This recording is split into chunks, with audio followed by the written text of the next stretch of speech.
When I arrived, there was 2 people on the front porch and blood everywhere. Both victims looked as though they had been shot and were obviously deceased. The reporting party told me that they had a daughter, so I wanted to check for more victims inside the house.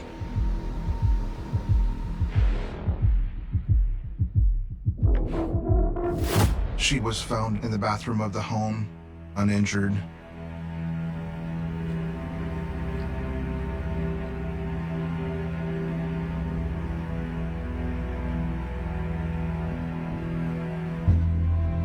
Alex had several gunshot wounds to the head. Brianna had 2 gunshot wounds. Alex had an empty holster on his right side and a Glock handgun laying between them near his right hand. There was an idea that he might have expected that there was going to be a problem, that he was going to have to defend himself. It was fully loaded, so we knew it wasn't a murder weapon. But I noticed a large amount of 9mm shell casings in and around the victims' bodies.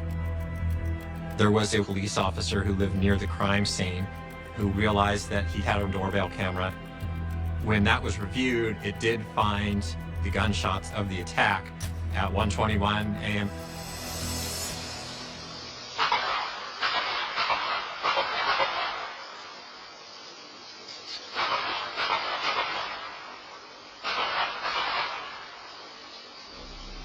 I heard what sounded to be 10 gunshots in a cadence of 5. A small break, and then 5 more gunshots. None of them overlapped. This led me to believe that there was a single shooter.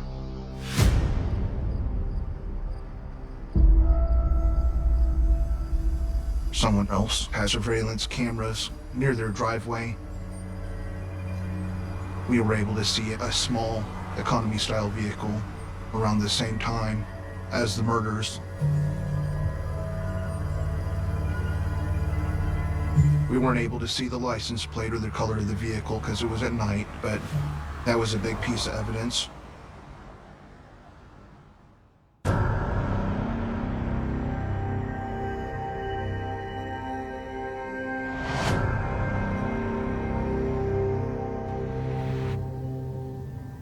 So the reason we're here is because police received a report this morning which concerns Alexander's house.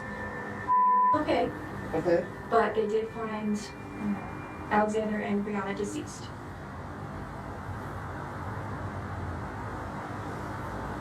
I don't have a lot of details right now. So just take a second to process that. That's a lot of information. She didn't say anything. She didn't ask about her daughter. She didn't ask any questions about the crime. Sometimes the sound of silence speaks louder than 1,000 words. Do you know anything about any of that?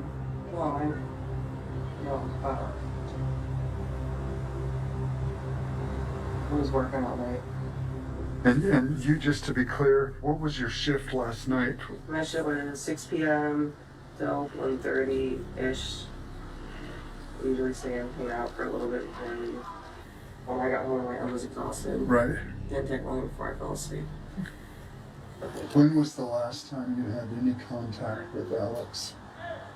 Phone, text? Sunday, October 18th was the last time I spoke to him. Waiting with him. And then have you had any contact with Brianna? I've never even met her. Okay. She didn't seem shocked. She didn't seem worried or concerned. It was suspicious.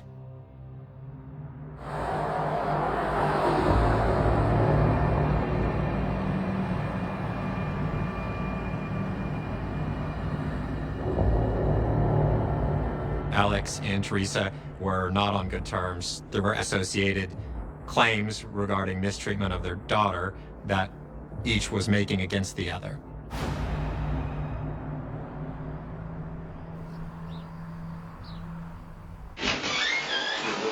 light going on. There we go. Good. Okay, have a seat.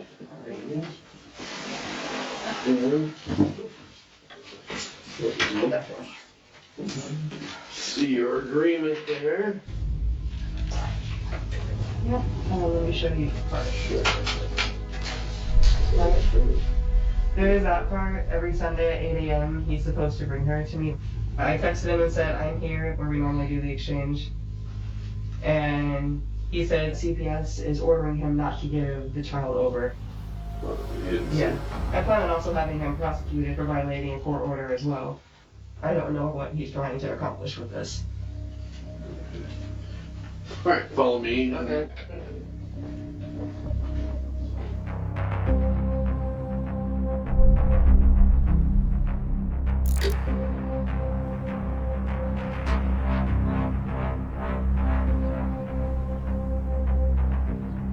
Teresa Cox had reported a 9mm handgun stolen from her vehicle. This really stuck out to me, as the shell casings at the crime scene were 9mm shell casings. And then there was a subpoena that was served on Teresa's phone number. Text messages were discovered between her and Mixie that appeared to be planning the homicide.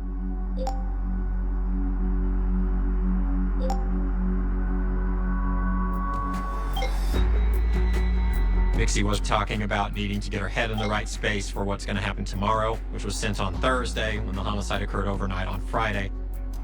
Also, it had previous messages between her and Mixie.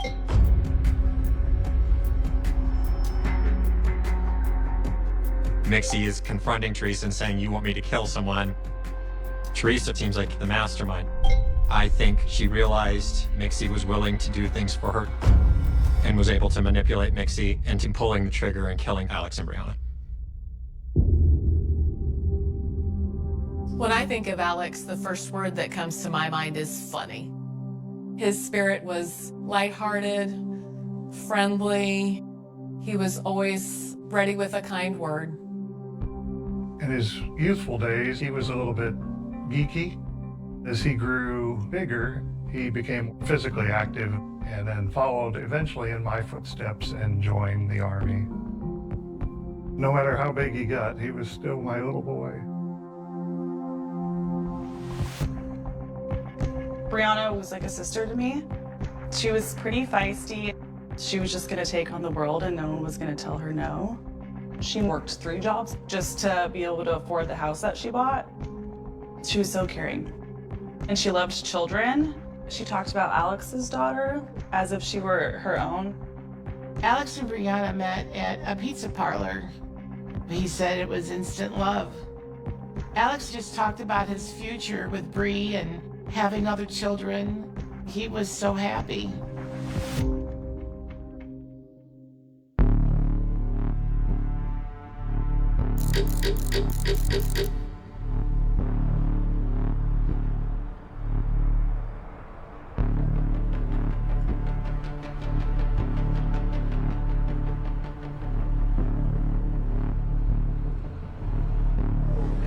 I heard about what happened up in Willard. I've heard a little bit. Pretty much it. So you work with Teresa? Is that what it is? Yeah, I was her okay. manager. So what happened Friday night then? Well, you guys were working together? Yeah, she was there until, what was it, 1:30? Uh-huh. Yeah, 1:30 and then went home. What time did you guys close that night? I didn't get out of there until 4 o'clock. Did her girlfriend show up that day or that night, anything? Not that I remember. Okay. Was there anything different about Teresa that Friday night? No. She was upset because she couldn't see her kid.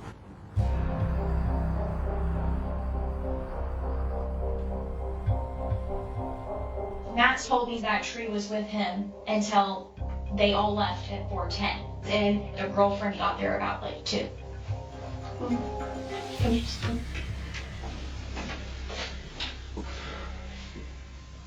So Matt said to the police that Teresa went home after work, and Matt told you Teresa hung out with him all night, and he took her home.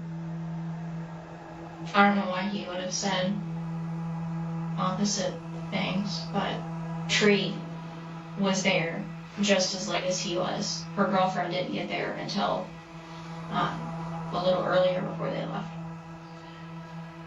Okay, so you're 100% sure that Matt took Teresa and her girlfriend home? Yeah. It was obvious that someone was lying. It did not seem like Ariel was in any way involved in this, but we believed that Matthew Plum could be hiding something. Thank you.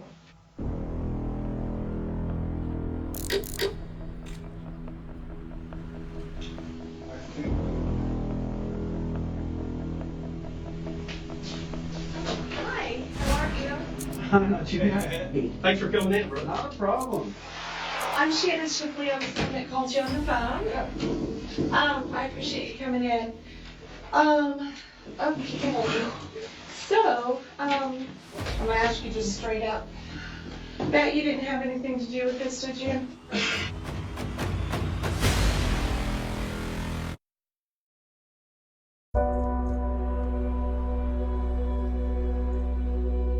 My daughter Katie, I heard her crying in the living room pretty uncontrollably, and I heard her move closer to my bedroom, just screaming, crying. She's like, "Mom, sit down, sit down. It's Alex." And she goes, "He's dead." You could have just knocked me over with a feather. It was the worst day of my life.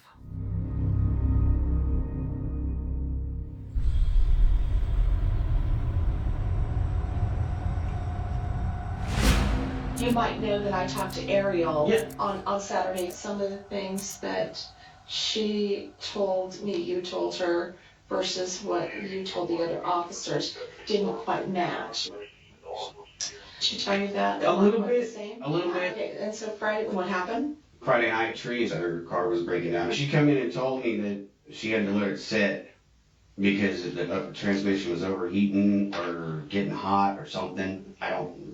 I didn't really Did you understand. ever listen to somebody say their transmission's hot?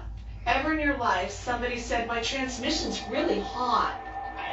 It kind of. Okay, no, is the It answer. kind of seemed funny to me that I just let it go and went on with my job. What I'm taking is she just didn't want to drive no more because she wasn't getting very good tips or whatever. And she just wanted to work inside. What happened? She was doing my dough prep, helping me clean up. Every once in a while she'd make a couple pizzas. And then around 12:30, 1 o'clock, we got one last delivery, and my closing driver took that one. And Teresa's with you? Until like 1:15, and then she left. Each time he would tell even a small lie, he would kind of wave his lie off by giving me the hand signal, "I just lied to you." Whenever he gave me that signal, I knew to keep following that trail. So there were no visitors that night, correct?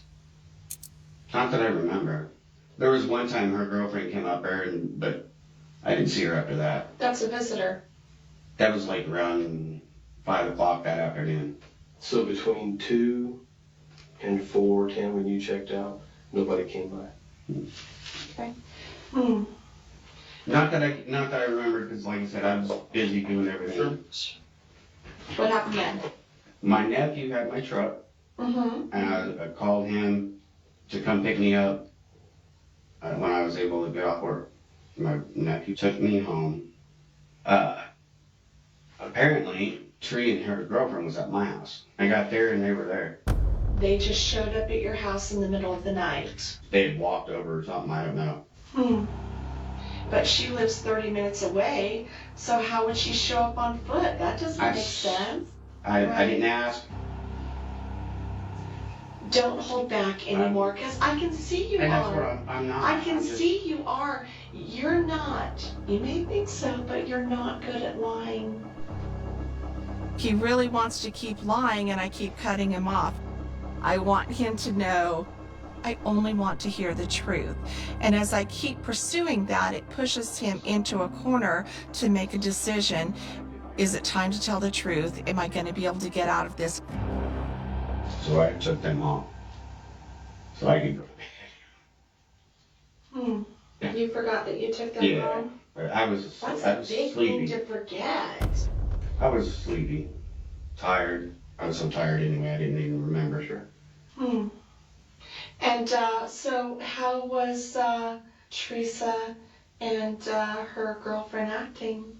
Actually, just like they normally was. I mean, she was upset about her car, but that's it. Yesterday, you and I had a conversation on your porch. Remember what I told you when we were standing there? What did I tell you? To be completely honest with you. You like football? Oh, yeah. Okay. So this is a lot like a football game. And what we're doing, we're the Chiefs. Teresa and Nixie are on a junior high team right now. You need to pick which team you're going to be on, because it's going to get brutal for you.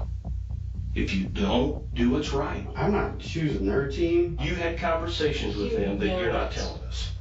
Not them, no. That's not true. That's not true.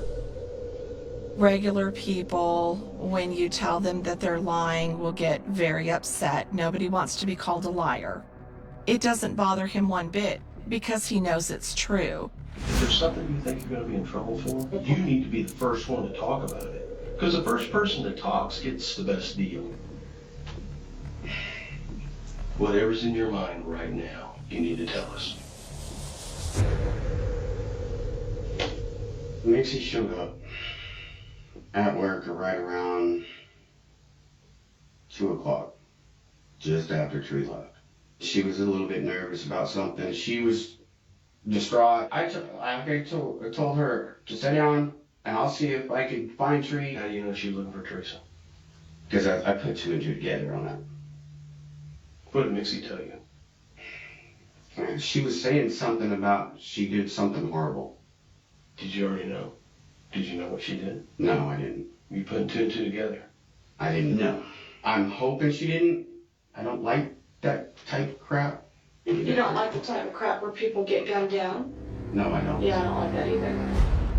I think there's a lot more to this conversation than you're letting us know still. She didn't really tell me anything. Is it because you already knew what she did, she didn't have to tell you? Did you know it was going to happen? That was a yes. That was a yes. It was. Okay, so you already knew. Okay, you already knew. Got it.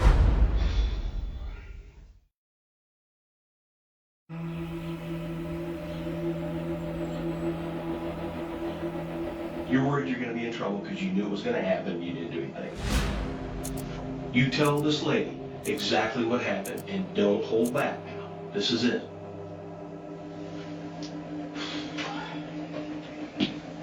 The head goes down, and we know that he's getting ready to give us some significant information, but he's having a hard time saying it. Yes, absolutely. Not in here. You've got to go outside. The cigarette break, it's a calculated risk. Could it be a chance for a person to decide that they don't want to do this anymore? Yes, but sometimes leaving the interview room is also a stress reducer.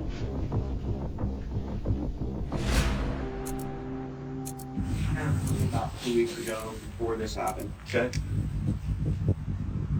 Asking me if I knew where she could get a throwaway gun. Talking about Teresa? Yeah. Okay. I told her no, I don't. Sure. About a day later, she tells me that she has a gun. She was upset about everything going on. Right. And then she started talking to me about wanting to do it on a certain day. I'm like, well, if you're actually going to do it, do it. But I don't really want involved. If you're going to be at work, hey, there's your alibi. Right. I'm same one on shift. Sure. So I was going with the alibi. So why did Mixie come back to the store? Because that was the plan. That was the plan?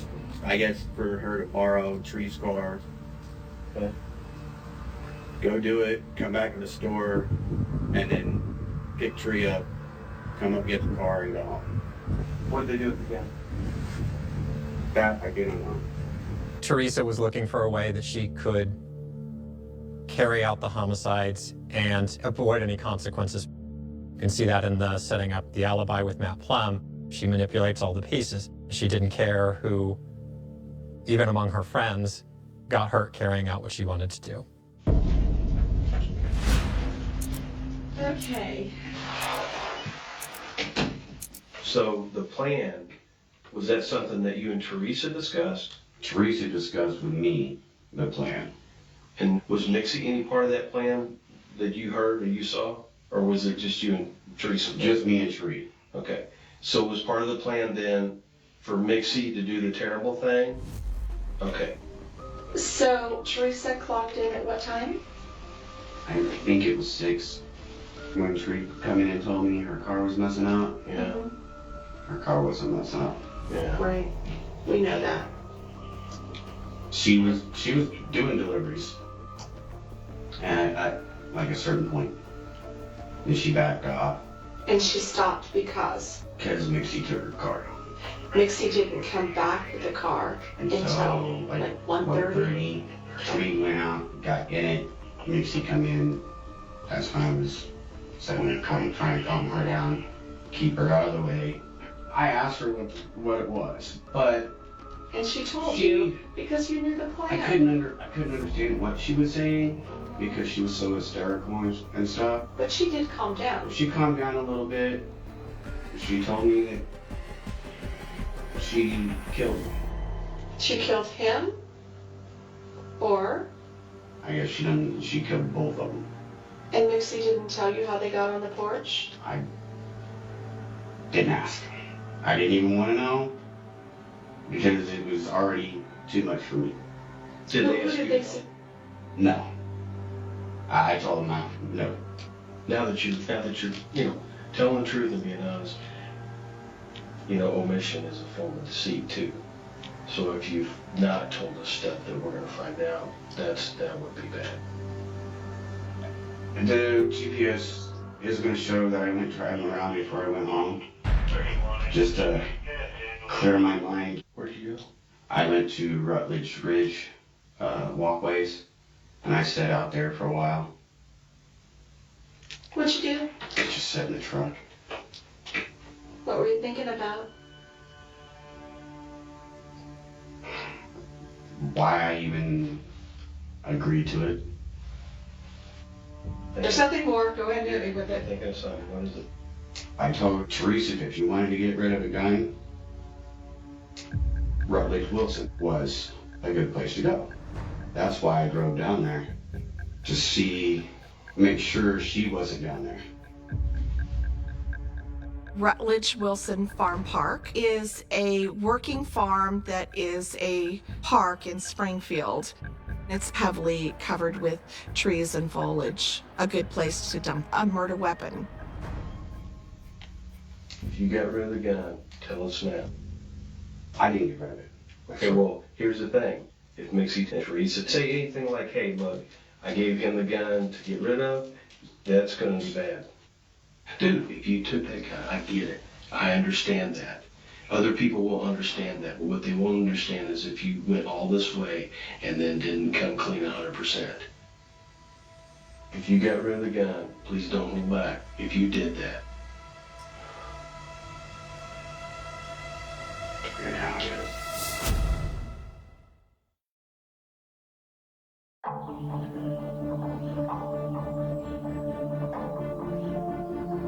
Okay. So, Mixie, did she give you the gun when she came in, or what? I don't know how it ended up in my truck. You just saw it in your truck? Yeah, I found it. Where was it? It was sitting underneath my back passenger seat. Okay. And you know where it's at now? I'll show you exactly where it's at.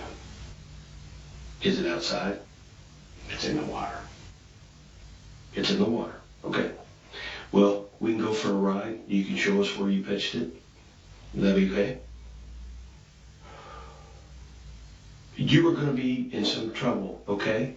But dude, I'm telling you right now, honesty helps you. What kind of trouble am I looking at? It depends. You're being helpful now. We got in the car and Matt took us to the location where he had thrown both the gun and the magazine.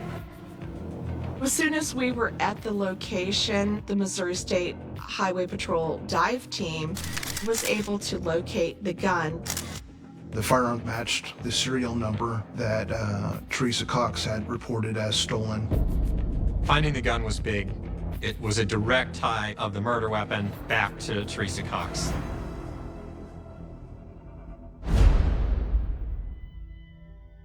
The evidence showed that he aided Teresa with the intent to further the homicide. She was able to manipulate Matt Plum into disposing of the murder weapon.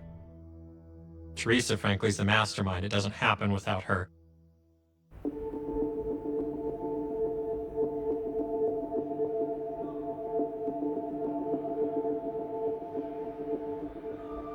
We learned there was a friend who had helped him buy hair dye and told the police that they were in fugitive mode. It became apparent that Teresa and Mixie were on the run.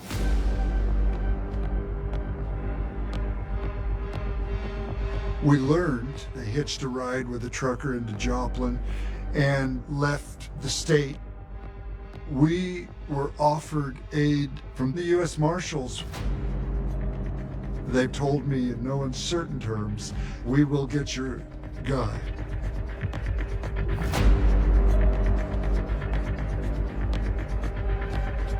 We obtained a search warrant for Teresa Cox's residence. We located a portable safe in the closet. We found a Smith & Wesson handgun magazine. The casings had S&B 9x1920, the same head stamp found at the crime scene. Also, we received information from Teresa Cox's phone. Her internet search history was showing things like, what's the easiest way to kill people? How do you report a gun stolen? And then you also have things about how to go on the run. She had searches for Alexander Schutz and Breonna Sproul's residence, which showed 41 photos of their house. It seemed that she had been planning the murders for quite some time.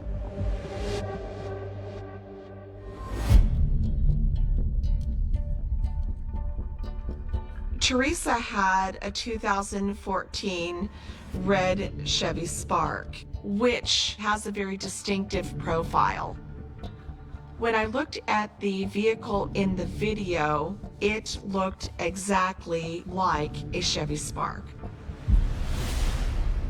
Our case was going from a very, very strong circumstantial evidence case to a hard evidence case.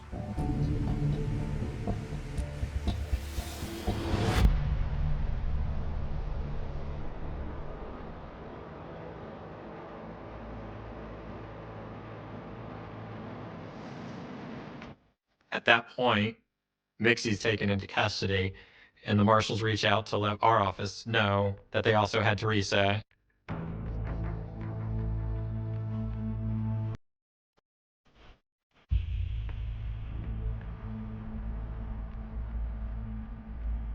Teresa didn't want to speak without her lawyer present, and so an interview with Teresa wasn't ever established. But Mixie was willing to speak with us. Let me take those off you, okay?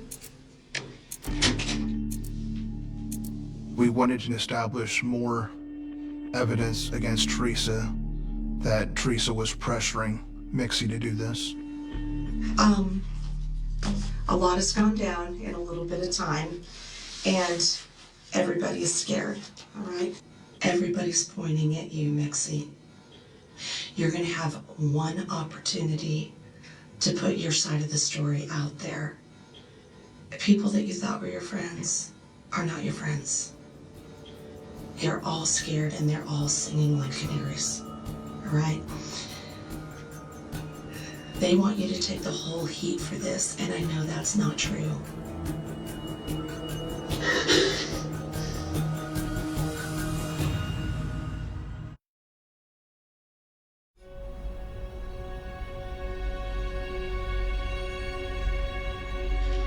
Right now, you're the only advocate for yourself. I'm not supposed to say anything. You're kind of at a crossroads. where you have to make a decision for yourself. Do you want to protect Matt and Tree, or do you want to clarify how this thing came to birth? I already got everybody else's side of it. And I know that if it wasn't for pressure from Tree, this thing would have never happened. Would have never happened. So you tell me what you want to do. There ain't nothing I can say. What kind of relationship do you and Teresa have? She's my best friend. Any more than that? A lot more. I mean, I loved her. Do you still love Teresa? Yes. It's never gonna change. And I miss Tree. Just want things to be back to normal. I don't believe that normal's coming back. Tell me about the pressure that you were being placed under by Teresa. I don't want to go into any of this, y'all. And I'm still confused about a lot of things. Are you confused about how you got drug into this? A lot of times, yeah. How do you think you got drug into this? I don't know. It was going to be a battle getting Nixie to roll on Teresa because she was so in love with her.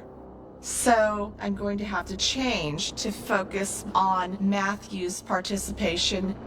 I don't want to waste your time. I already read the reports. Nothing about this whole thing is pleasant. What I need is a confirmation that Matt is being truthful in what he's saying, because he's throwing everybody he can under the bus to get himself some kind of sweetheart deal right now. I don't think anybody's going to be truthful in this situation. You're probably right. Are you? I have no reason to lie. Why is that? I just don't. I'm not a liar. Then I guess it comes down to what part did everybody play in this? I guess that's the part that nobody knows then. I don't want to do this conversation anymore. Okay, that's all right. But you're screwing yourself. As long as Tree's okay. Tree's not gonna be okay. Let her know I love her.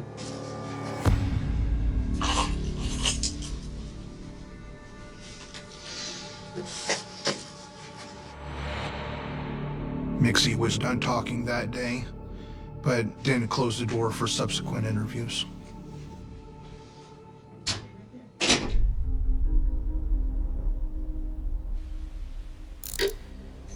Someone in here?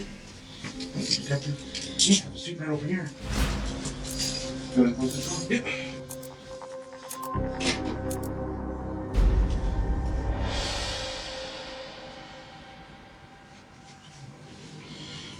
Are you cold? No, I'm just shaky. Okay. I've been shaky. Okay. Can I ask you what pronouns you like to go by? She, her. And if there's something you don't want to answer, you don't have to answer it. And you can stop at any time you want. I guess I'll chit chat for a little bit. All right. When did you meet Teresa, Mixie? Early July. She just saw me sitting by myself one day, and she came out and she sat down and started talking to me, and she admitted to me that people said to kind of steer clear of me because I was weird, and she didn't really want to listen to him. She wanted to give me a chance. So that's great. We became pretty good friends from there. Gotcha. Thank you. I wanted to show her that I was professional and that she was being respected. I want her to feel at ease. After that, then I can ask direct questions. I did choir for a little bit. I was a very good student. Art was really my only good subject. I think you have a story that people don't understand. I'm reading stuff on Facebook. And people are saying negative stuff about you. They're saying really wrong stuff about you. And I don't think they know the whole story, and I don't think it's fair. Mixie, did you shoot Alex and Brianna?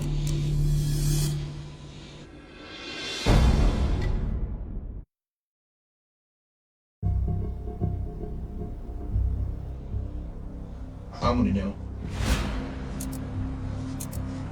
No, sir. Okay. Do you know who did? No, sir. I don't know anything about any of that. How did you find out that Alex had been killed? The news. What did it make you feel? I didn't know what to feel. With Alex, I had asked Teresa before if I could get to know him, but I never really got the opportunity to. Why not? She said he wasn't trustworthy and was a bad guy, and so I was wanting to eventually sit down and get all whatever their bad blood was worked out, but it just never worked out that way. And why was there blood between them? She told me a lot of things. She told me he used to beat on her, and he'd tell everybody it was because he had PTSD.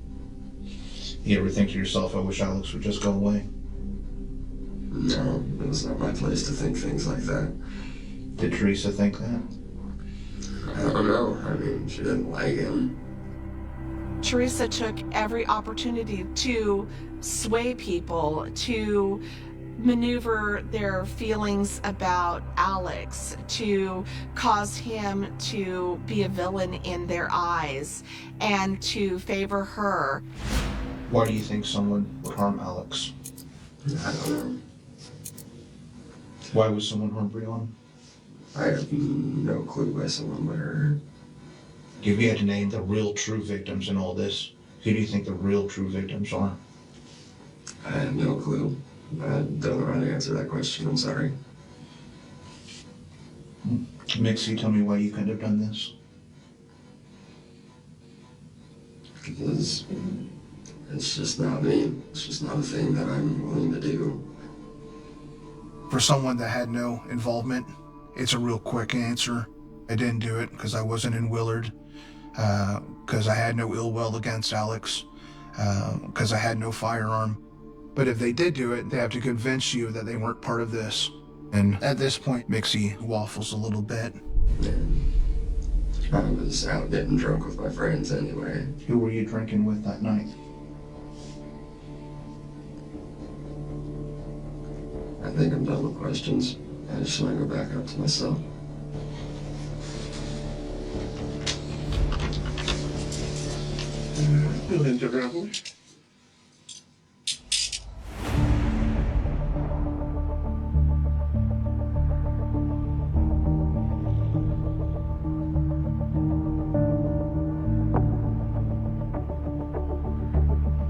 There was a recording that Brianna took on her cell phone on the night of the murder. You can hear her talking to someone. I recognize the voice to be Mixie's voice. Hey, I'm sorry to see you again. I just wanted to ask what time you would be back, just so I kind of have a rough time if I need to do in here so I can talk to you guys, because it's important information. I can call him if you want to do that. I'd just rather reveal it to you guys in person. Let me call him and see when he's going to be home. Mixie was luring Alex back home. He was originally supposed to work from 4 p.m. till midnight, but he left an hour early. He told a co-worker that his girlfriend Brianna was alone and he was afraid for her, and that's why he had a handgun on him at the crime scene. The first of 3 suspects charged with killing a Willard couple has pleaded guilty to his role in the double murder. Matthew Plump took a deal from prosecutors and pleaded guilty to conspiracy to commit a felony and tampering with evidence.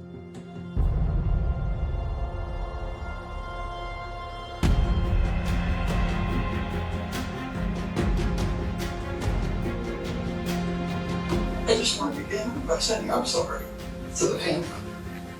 And I'm sorry to Alex and Brianna. I knew it was wrong, and on the way there, I was asking myself, what the hell am I doing? Teresa Cox pleaded guilty to first-degree murder, second-degree murder, and 2 counts of armed criminal action. Cox addressed the court, but didn't show any remorse. While she was being sentenced, she was making claims that whatever she did for the daughter. I love her, and everything I've ever done was to give her the best life I could. Her safety, security, and happiness are my priorities in this life. As for the future, I wish to pursue her dreams and have the utmost success. Lastly, I hope she and I will have a relationship no matter where we are both at, if she so desires. Thank you. Cox was sentenced, but not before Schute's family said their piece. I couldn't believe that she was capable of something that huge. Suffice to say, she is the face of evil. My one wish is that she gets everything she deserves, and that she is a psychopath.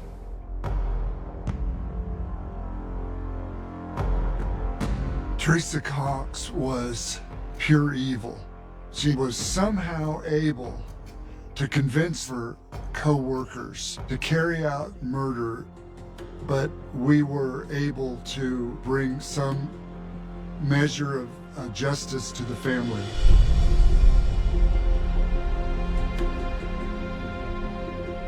We get to keep a little piece of him alive through her. That was Alex's baby girl, and he loved her so much. All Brianna wanted to do was love her like she was her own. I miss so much about Brianna. I miss everything about her. Alex's birthday is on Veterans Day, and we gather together on that day and have a toast in Alex's name and talk about a fun memory, and we include the entire family. I miss his wit. I miss his laughter, his gorgeous blue eyes. He was just a wonderful, thoughtful guy. He just made the world a better place.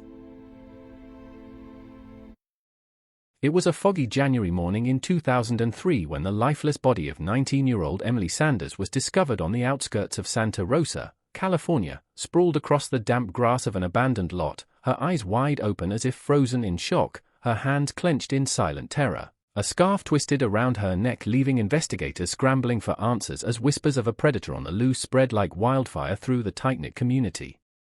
Emily had vanished the night before after leaving her part-time job at the local diner, her friends last seeing her laughing outside the neon glow of the Sunset Cafe, a place that now felt tainted, haunted, a reminder of innocence ripped away.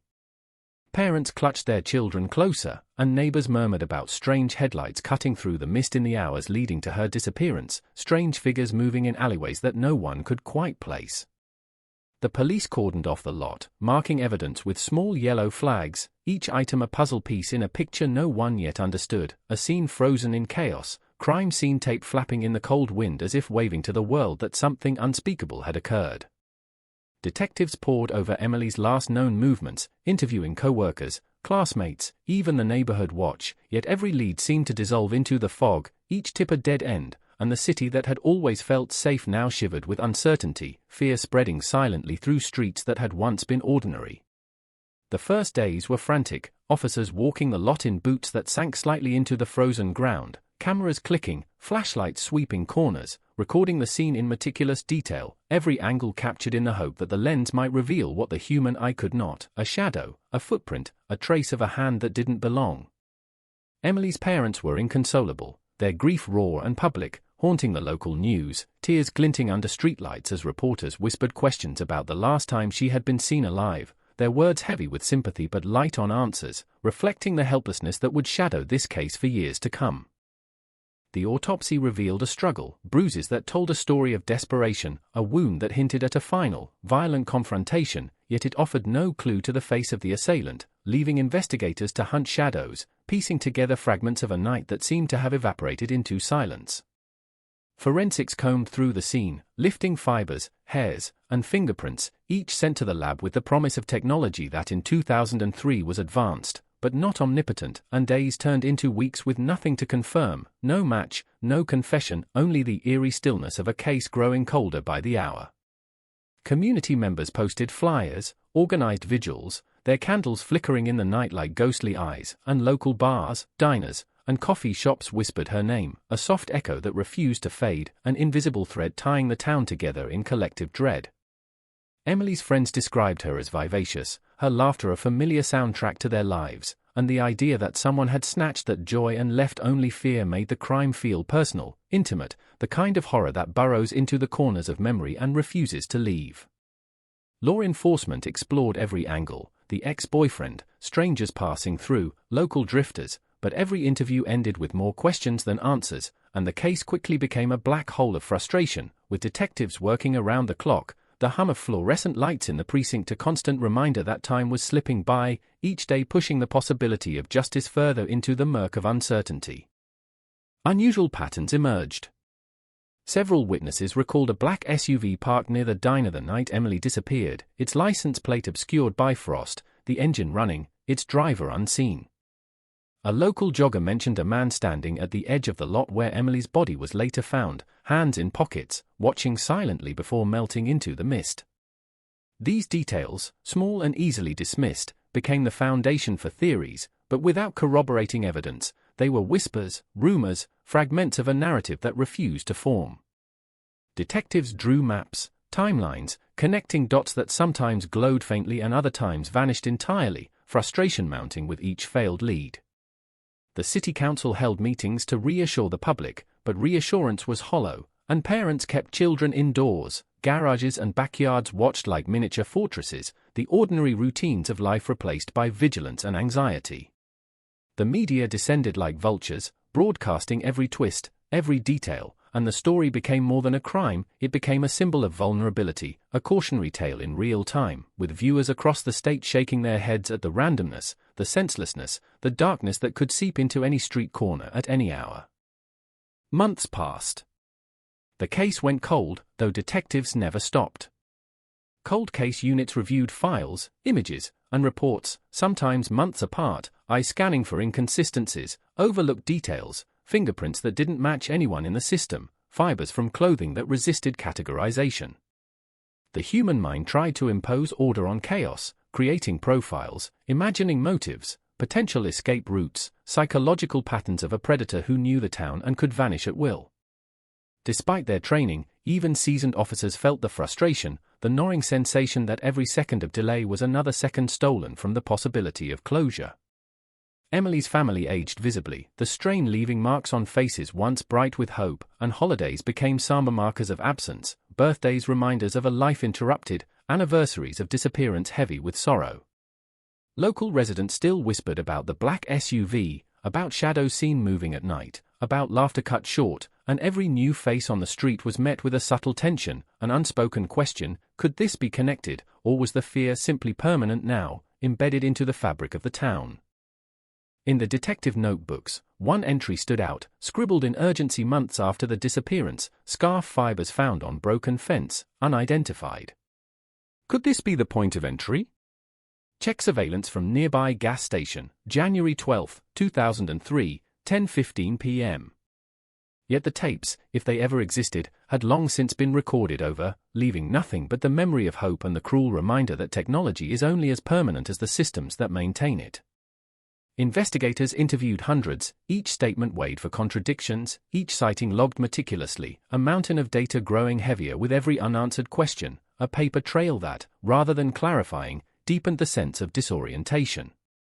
A local psychic even made headlines claiming insight into the case, but law enforcement dismissed the claims, noting the difference between intuition and evidence, while the public oscillated between desperation and skepticism, willing to clutch at anything that might shine a light on the darkness surrounding Emily's fate.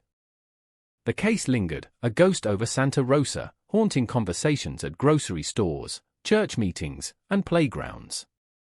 Detective Captain Robert Hayes, leading the cold case unit years later, often returned to Emily's photograph, a young woman smiling on a sunlit day, eyes full of life, and the weight of what remained unknown pressed on him, heavy as the fog that had shrouded the lot the night she disappeared. Officers pored over databases repeatedly, DNA evidence retested as technology advanced, algorithms running through profiles, the hope that the smallest fragment might finally illuminate the truth. And yet, for years, the case remained a shadow, a nightmare locked in time, a reminder that evil can be methodical, patient, and sometimes just out of reach. Community forums emerged online, citizens taking matters into their own hands, retracing steps, mapping streets, recalling the smallest interactions, the glances, the vehicles, trying to reconstruct that January night in minute detail. Social media posts years later reignited attention, amateur sleuths compiling timelines, creating digital boards filled with photos, diagrams, and speculative connections. The story refused to fade. Emily's name became a symbol of vigilance and loss, an anchor to the collective fear and yearning for justice, and still, despite tireless work, no arrest, no confession, only questions that gnawed at the edges of memory. Yet in 2020, a new lead emerged, sparked by advancements in genetic genealogy, the same technology that had solved other notorious cold cases. A distant relative's DNA submitted to a database revealed an unexpected connection, a branching tree pointing toward someone previously invisible to the investigators, someone who had walked among them for years, unnoticed, blending seamlessly into the backdrop of ordinary life, a predator hiding in plain sight. Officers revisited interviews, cross-referencing old statements with new insights, examining past encounters, and suddenly, the disparate pieces began to converge, forming a pattern that had always existed but had been obscured by time and distance. The community, long accustomed to the static dread of uncertainty, now stirred with renewed anticipation, the possibility that the long, cold silence was finally about to be broken, a flicker of hope battling against decades of despair. Even as they prepared the arrest, detectives felt the weight of history pressing down, aware that after 17 years, every detail mattered, every misstep could unravel the fragile thread connecting evidence to truth. The press awaited, cameras poised, microphones extended, the town holding its breath, knowing that when the moment arrived, it would reverberate far beyond the lot where Emily had been found, beyond the streets of Santa Rosa, reaching into homes where families had lived under the shadow of fear, a reminder of what had been lost and what might finally be reclaimed. The day the arrest warrant was signed, the city seemed to hold its breath, streetlights casting long shadows over quiet intersections. The hum of traffic subdued as if even the engines were aware of the history about to be rewritten, and detectives moved like ghosts through the precinct, reviewing every file, every photograph, every note penned in sleepless nights 17 years ago, their eyes scanning for errors, for missed clues, for any thread that could unravel before the suspect was brought in. Officers parked unmarked vehicles around the neighborhood, their radios crackling with low tones, movements measured, precise, the weight of anticipation pressing down, every step toward the door of the suspect calculated, rehearsed, a dance with danger that had been decades in the making. Neighbors whispered from behind curtains, peeking through blinds, watching men and women in plain clothes slip quietly from house to house, carrying with them the collective hope and dread of a town that had lived for years under a shroud of uncertainty.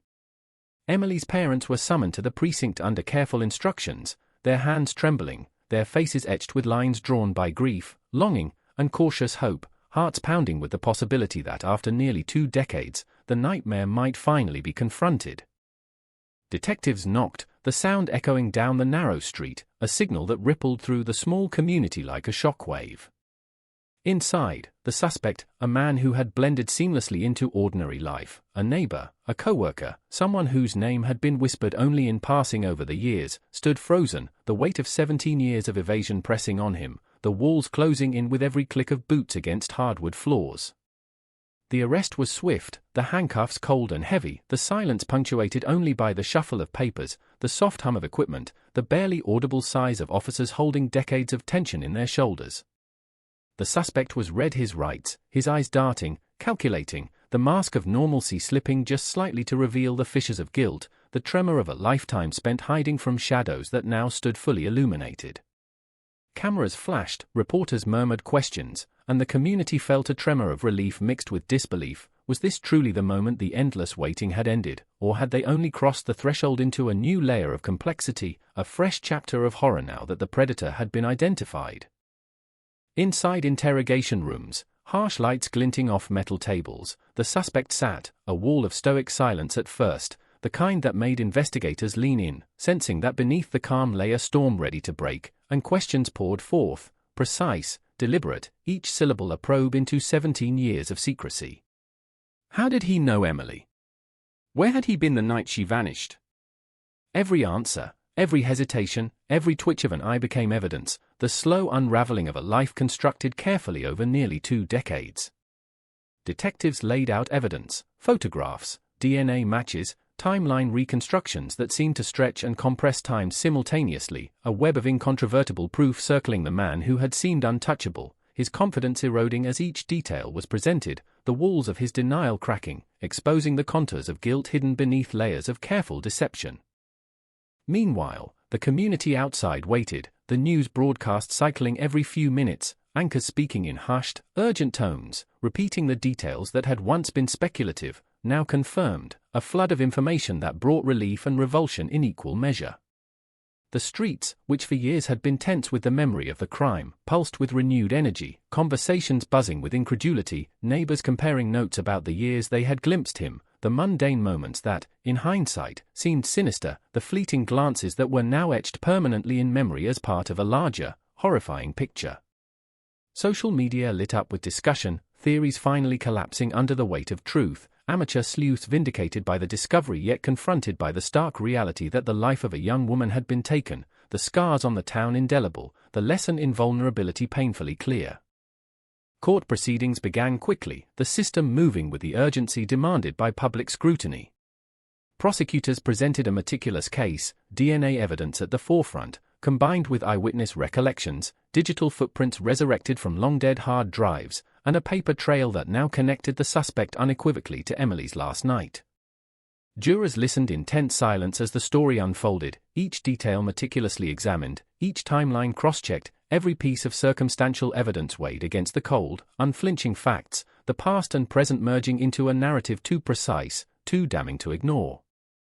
The defense attempted to weave doubt, but the weight of forensic science, combined with the suspect's own faltering recollections under pressure, created a web too tight to escape, and slowly, inexorably, the story of Emily's final hours came into focus, a sequence of events long obscured now revealed in stark, unrelenting clarity. As the trial progressed, the town grappled with memories that had been pushed down for nearly 2 decades. Streets that once felt ordinary now carried shadows of suspicion and recollection, conversations fraught with the tension of re-examined history. The diner where Emily had been last seen reopened in the public imagination, patrons remembering the neon glow, the night chill, the laughter that preceded tragedy. Friends and family recounted trivial moments with newfound significance, the small gestures that now appeared as part of the prelude to horror, ordinary life reframed through the lens of violence and survival. Emotional testimonies filled the courtroom, the parents' grief transformed into a quiet, powerful force, the community bearing witness to both suffering and the painstaking march toward justice. Outside, reporters documented every development with urgency, helicopters hovering over the courthouse as if the city itself demanded a panoramic view of closure, while television screens flickered with Emily's photograph, a reminder that human life, fragile and fleeting, had been violently interrupted, leaving echoes that stretched across decades. The suspect, once a phantom in the night, became the focal point of scrutiny, his movements dissected, his alibi scrutinized, his history re-examined, each day in custody peeling back the layers of a life built on concealment, revealing the meticulous and chilling nature of someone capable of evading detection for 17 years. Forensics teams revisited old evidence, now armed with techniques unavailable in 2003. Fibers from Emily's scarf, fingerprints previously unmatched, even the soil from the abandoned lot, analyzed with contemporary methods, all confirmed the pattern of premeditation, the cruel sequence of actions that had defined her final hours. Each finding, though scientific and clinical, carried emotional weight, a testament to the persistence of truth, the inevitability of accountability, and the relentless march of justice, even if delayed. Investigators who had aged alongside the case reflected on the decades of unanswered questions, the sleepless nights, the haunting images of a young woman's final moments replayed endlessly in their minds, and now felt the simultaneous relief and burden of vindication, knowing that while justice was within reach, the scars of loss and fear would not simply vanish. As the trial approached its climax, tension rippled through the courtroom. Lawyers, jurors, family members, reporters, and onlookers were all participants in a narrative that spanned time and trauma, a story that began in a foggy lot and now demanded conclusion. The suspect, once confident in invisibility, now bore the weight of accumulated scrutiny, his every reaction documented, catalogued, interpreted. The community, still grappling with disbelief, watched as the mechanisms of law and memory converged, as a fragmented history was reconstructed into a coherent, undeniable account of crime, guilt, and eventual reckoning. Detectives arranged a final walkthrough of the original crime scene, the lot where Emily had been found, revisiting the cold grass, the scattered leaves, the angles where shadows had concealed critical details, each step measured against the evidence gathered over nearly 2 decades. The morning fog hung low, wrapping the empty streets in a spectral reminder that time had moved forward, yet some moments remained frozen, trapped in memory and soil alike. Officers noted subtle changes in the landscape, minor renovations, new constructions, but the essence of that night lingered, a testament to the enduring imprint of violence on both place and psyche. Every tree, every corner, every stone seemed imbued with the memory of what had transpired, a silent witness to terror that no passage of years could erase. Emily's family attended with quiet reverence, their presence a tangible link between past and present, grief and anticipation, loss and the prospect of closure. The detective in charge, Captain Hayes, spoke little, his thoughts internal, a mix of triumph and lingering sorrow, knowing that while arrests and convictions could mark an endpoint in legal terms, the emotional residue of 17 years would not simply dissipate. He examined the scene through the eyes of both investigator and human being, aware that the pursuit of truth had carried him, and the entire town, through a labyrinth of fear, frustration, and hope, and that this moment, though significant, was but a point along a much longer continuum of memory and consequence. The day ended with a quiet sense of tentative resolution, the suspect in custody, evidence laid bare, a case once frozen in time now moving inexorably toward legal closure. But the shadows lingered, over the lot, over the town, over the hearts of those who had loved Emily, each remembering, each reflecting, each aware that while the predator had been revealed, the pain, the questions, the haunting images of that foggy January night would echo indefinitely.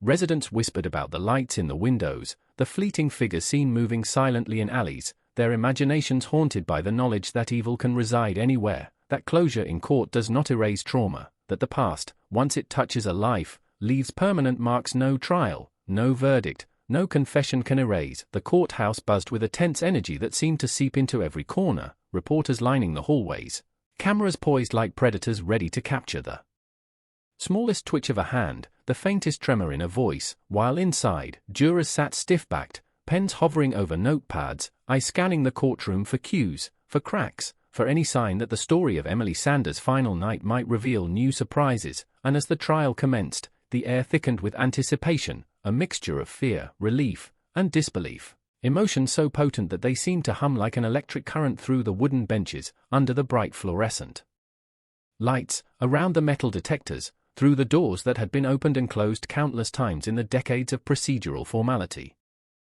The prosecution opened with a stark recounting of the night Emily disappeared, weaving together eyewitness testimony, forensic evidence, and the painstaking genealogical breakthroughs that had finally led them to the suspect, a man whose ordinary exterior had masked the extraordinary darkness within, whose life for 17 years had been a careful choreography of avoidance and invisibility, a performance that collapsed under the glare of scrutiny now, leaving only the raw outlines of truth.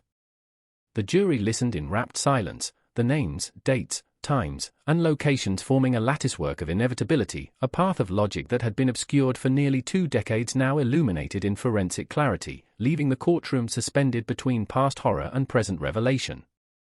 Witnesses were called one by one, their stories interlocking, creating a mosaic of fear, memory, and realization. A former classmate remembered seeing Emily linger near the diner that night, her laughter cut short by the cold chill of the fog, a shadow slipping along the periphery, unnoticed at the time but haunting in retrospect, a detail now carrying weight unimaginable in the immediacy of 2003.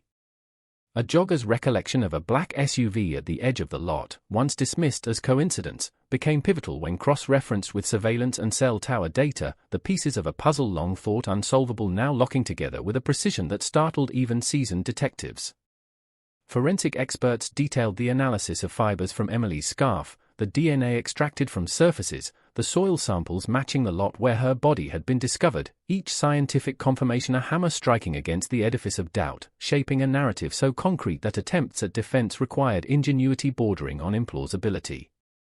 The suspect, seated in a plain grey suit, arms crossed, initially maintained a stoic mask, but as testimony piled against him, cracks appeared, an eye flicking nervously, a hand rubbing the wrist, a subtle sigh caught by the prosecutor's careful observation, the human reality of fear and guilt manifesting under pressure. Cross-examination brought more revelations, inconsistencies that were small yet critical, moments where rehearsed explanations faltered, and every hesitation was catalogued, every micro-expression noted, a silent testimony to the psychological weight of decades hiding the truth. The community watched from the perimeter, some standing silently in corridors, others following coverage on streaming feeds, collectively holding breath as the story of one night in January 2003 transformed from mystery into fact, each revelation a shockwave ricocheting across homes, offices, and quiet streets alike. Emily's family attended daily, their presence a stark contrast to the clinical precision of the legal machinery, their grief palpable, raw, yet tempered with the fragile thread of hope that the man responsible might finally be held accountable. Her mother clutched a worn photograph of Emily, edges frayed from years of handling, eyes staring back with a youthful brilliance that no tragedy could erase, while her father leaned forward, hands clasped, jaw tight, a physical manifestation of years of suppressed anger, sorrow, and longing. They bore witness to every testimony, every piece of evidence, each revelation carving deeper lines into the memory of their daughter, solidifying the truth that had long eluded them, a truth that now demanded acknowledgement in court, under oath, in front of the world that had silently observed for 17 years. Outside, the city oscillated between normalcy and collective tension. Coffee shops murmured with speculation, streets buzzed with hushed conversation, social media exploded with analysis, theories, and personal reflections, the story no longer confined to the courtroom but circulating through homes and workplaces, permeating consciousness with a sense of urgency and inevitability. Neighbors recalled fleeting glances, conversations that now seemed prescient, and ordinary moments imbued with ominous significance, the mundane transformed into memory markers for events that had once been incomprehensible, now rendered tragically clear. The fog of 2003 seemed to linger metaphorically over Santa Rosa, each revelation piercing through with a clarity as sharp as the chill that had enveloped the lot where Emily's life was stolen. Forensic testimony deepened the narrative. Specialists described the minute details of evidence, the fibers from the scarf, the unique composition of soil particles, the alignment of partial fingerprints with DNA databases updated over the years. Each testimony layered complexity upon complexity, a tapestry of scientific certainty woven from the threads of chaos, a structure that made escape impossible. The suspects' past behaviors, patterns of avoidance, and interactions with the community were dissected with surgical precision, each insight revealing calculated decisions, a chilling awareness of consequence, and an unnerving patience that allowed him to evade detection for nearly 2 decades. Psychologists provided insight into the mind of someone capable of such prolonged concealment. They described meticulous planning, the cultivation of ordinary routines to mask extraordinary guilt, and the capacity for deception honed over years. Jurors leaned forward, captivated and unsettled, the air in the courtroom thick with the tension of understanding, horror, and disbelief, realizing the enormity of living alongside a predator for so long without recognition. The prosecutorial narrative emphasized premeditation, opportunity, and the cold, methodical nature of the act, constructing a timeline that made the tragedy almost inevitable in retrospect, the weight of evidence leaving little room for doubt. Throughout the trial, the suspect's demeanor shifted subtly but noticeably. When confronted with the latest DNA results, the faintest tremor betrayed his control. When asked about movements on the night of January 12, he paused, lips pressed together, eyes darting toward defense counsel as if seeking rescue from truth itself. The courtroom became a stage, each participant playing a role in a drama spanning decades, with the past and present colliding in tense, unrelenting motion, forcing everyone to confront memories, interpretations, and the enduring question of how one night could shape so many lives so profoundly. Meanwhile, reporters outside continued to frame the narrative for the public. Headlines were drafted in real time, cold case unraveled after 17 years, Santa Rosa shocked as killer identified, justice for Emily Sanders, a town waits for verdict, each iteration echoing through homes, offices, and public spaces, embedding the story deeply into communal consciousness, a reminder that events long past can resurface with a force that is both cathartic and unsettling. Online forums lit up with commentary, theories confirmed or debunked, reflections on personal encounters with the suspect, recollections of eerie incidents that now took on ominous significance, all coalescing into a collective reckoning with the past. The trial's midsection brought emotional testimony from friends who had last seen Emily alive. Their recollections, initially mundane, a smile, a joke, a fleeting wave, were reframed under scrutiny, each detail a piece of the mosaic that defined the fateful night.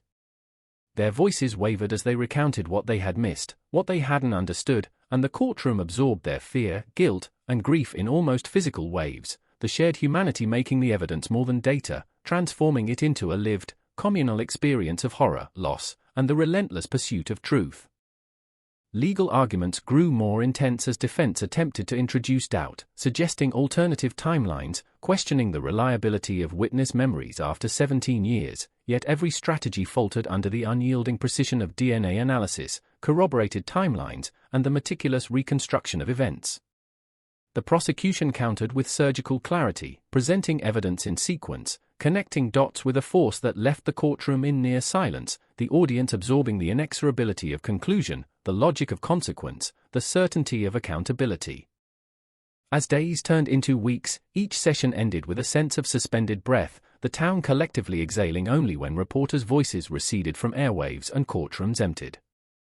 The trial became more than a legal proceeding, it was a public exorcism of fear, a confrontation with memory, a reckoning with the quiet horror that had lived among them unnoticed.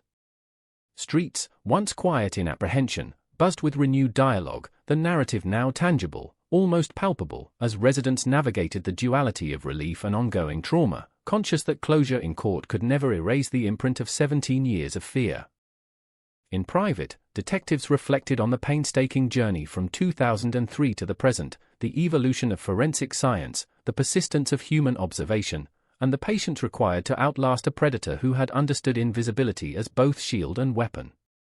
The mental catalogue of leads, tips, and discarded evidence was revisited, each discarded clue now recognized for its latent significance, each misstep a lesson in the intersection of time, technology, and human judgment. The investigation's evolution became a testament to persistence, a narrative not only of crime and consequence but also of dedication and the relentless pursuit of justice in the face of human imperfection. Every session in court reinforced the emotional weight of loss. Emily's absence resonated beyond the family, seeping into the consciousness of the town that had watched, waited, feared, and hoped, shaping conversations in grocery stores, in cafes, in backyards where children played with a shadow of caution.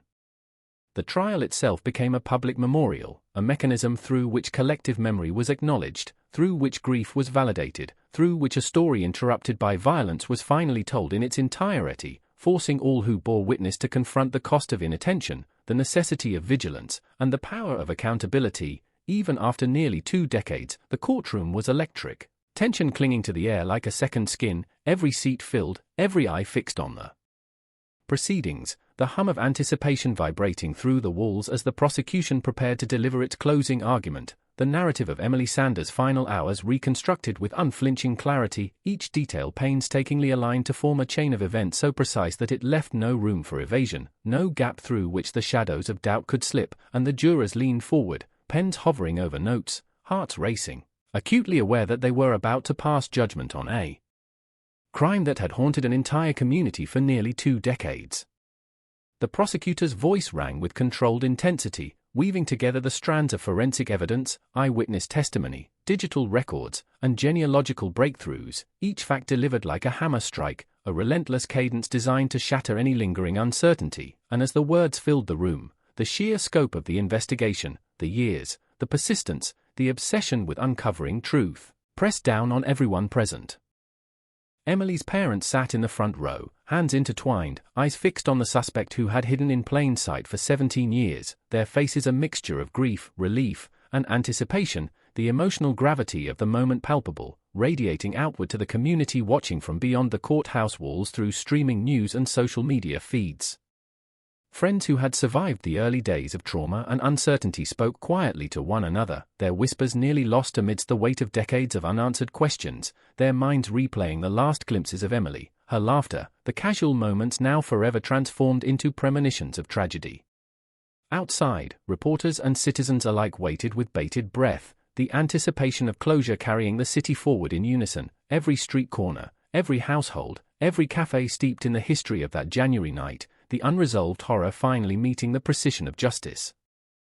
The suspect, seated in a chair that seemed too small to contain both his body and the enormity of his guilt, shifted uneasily as the prosecution laid out the final evidence.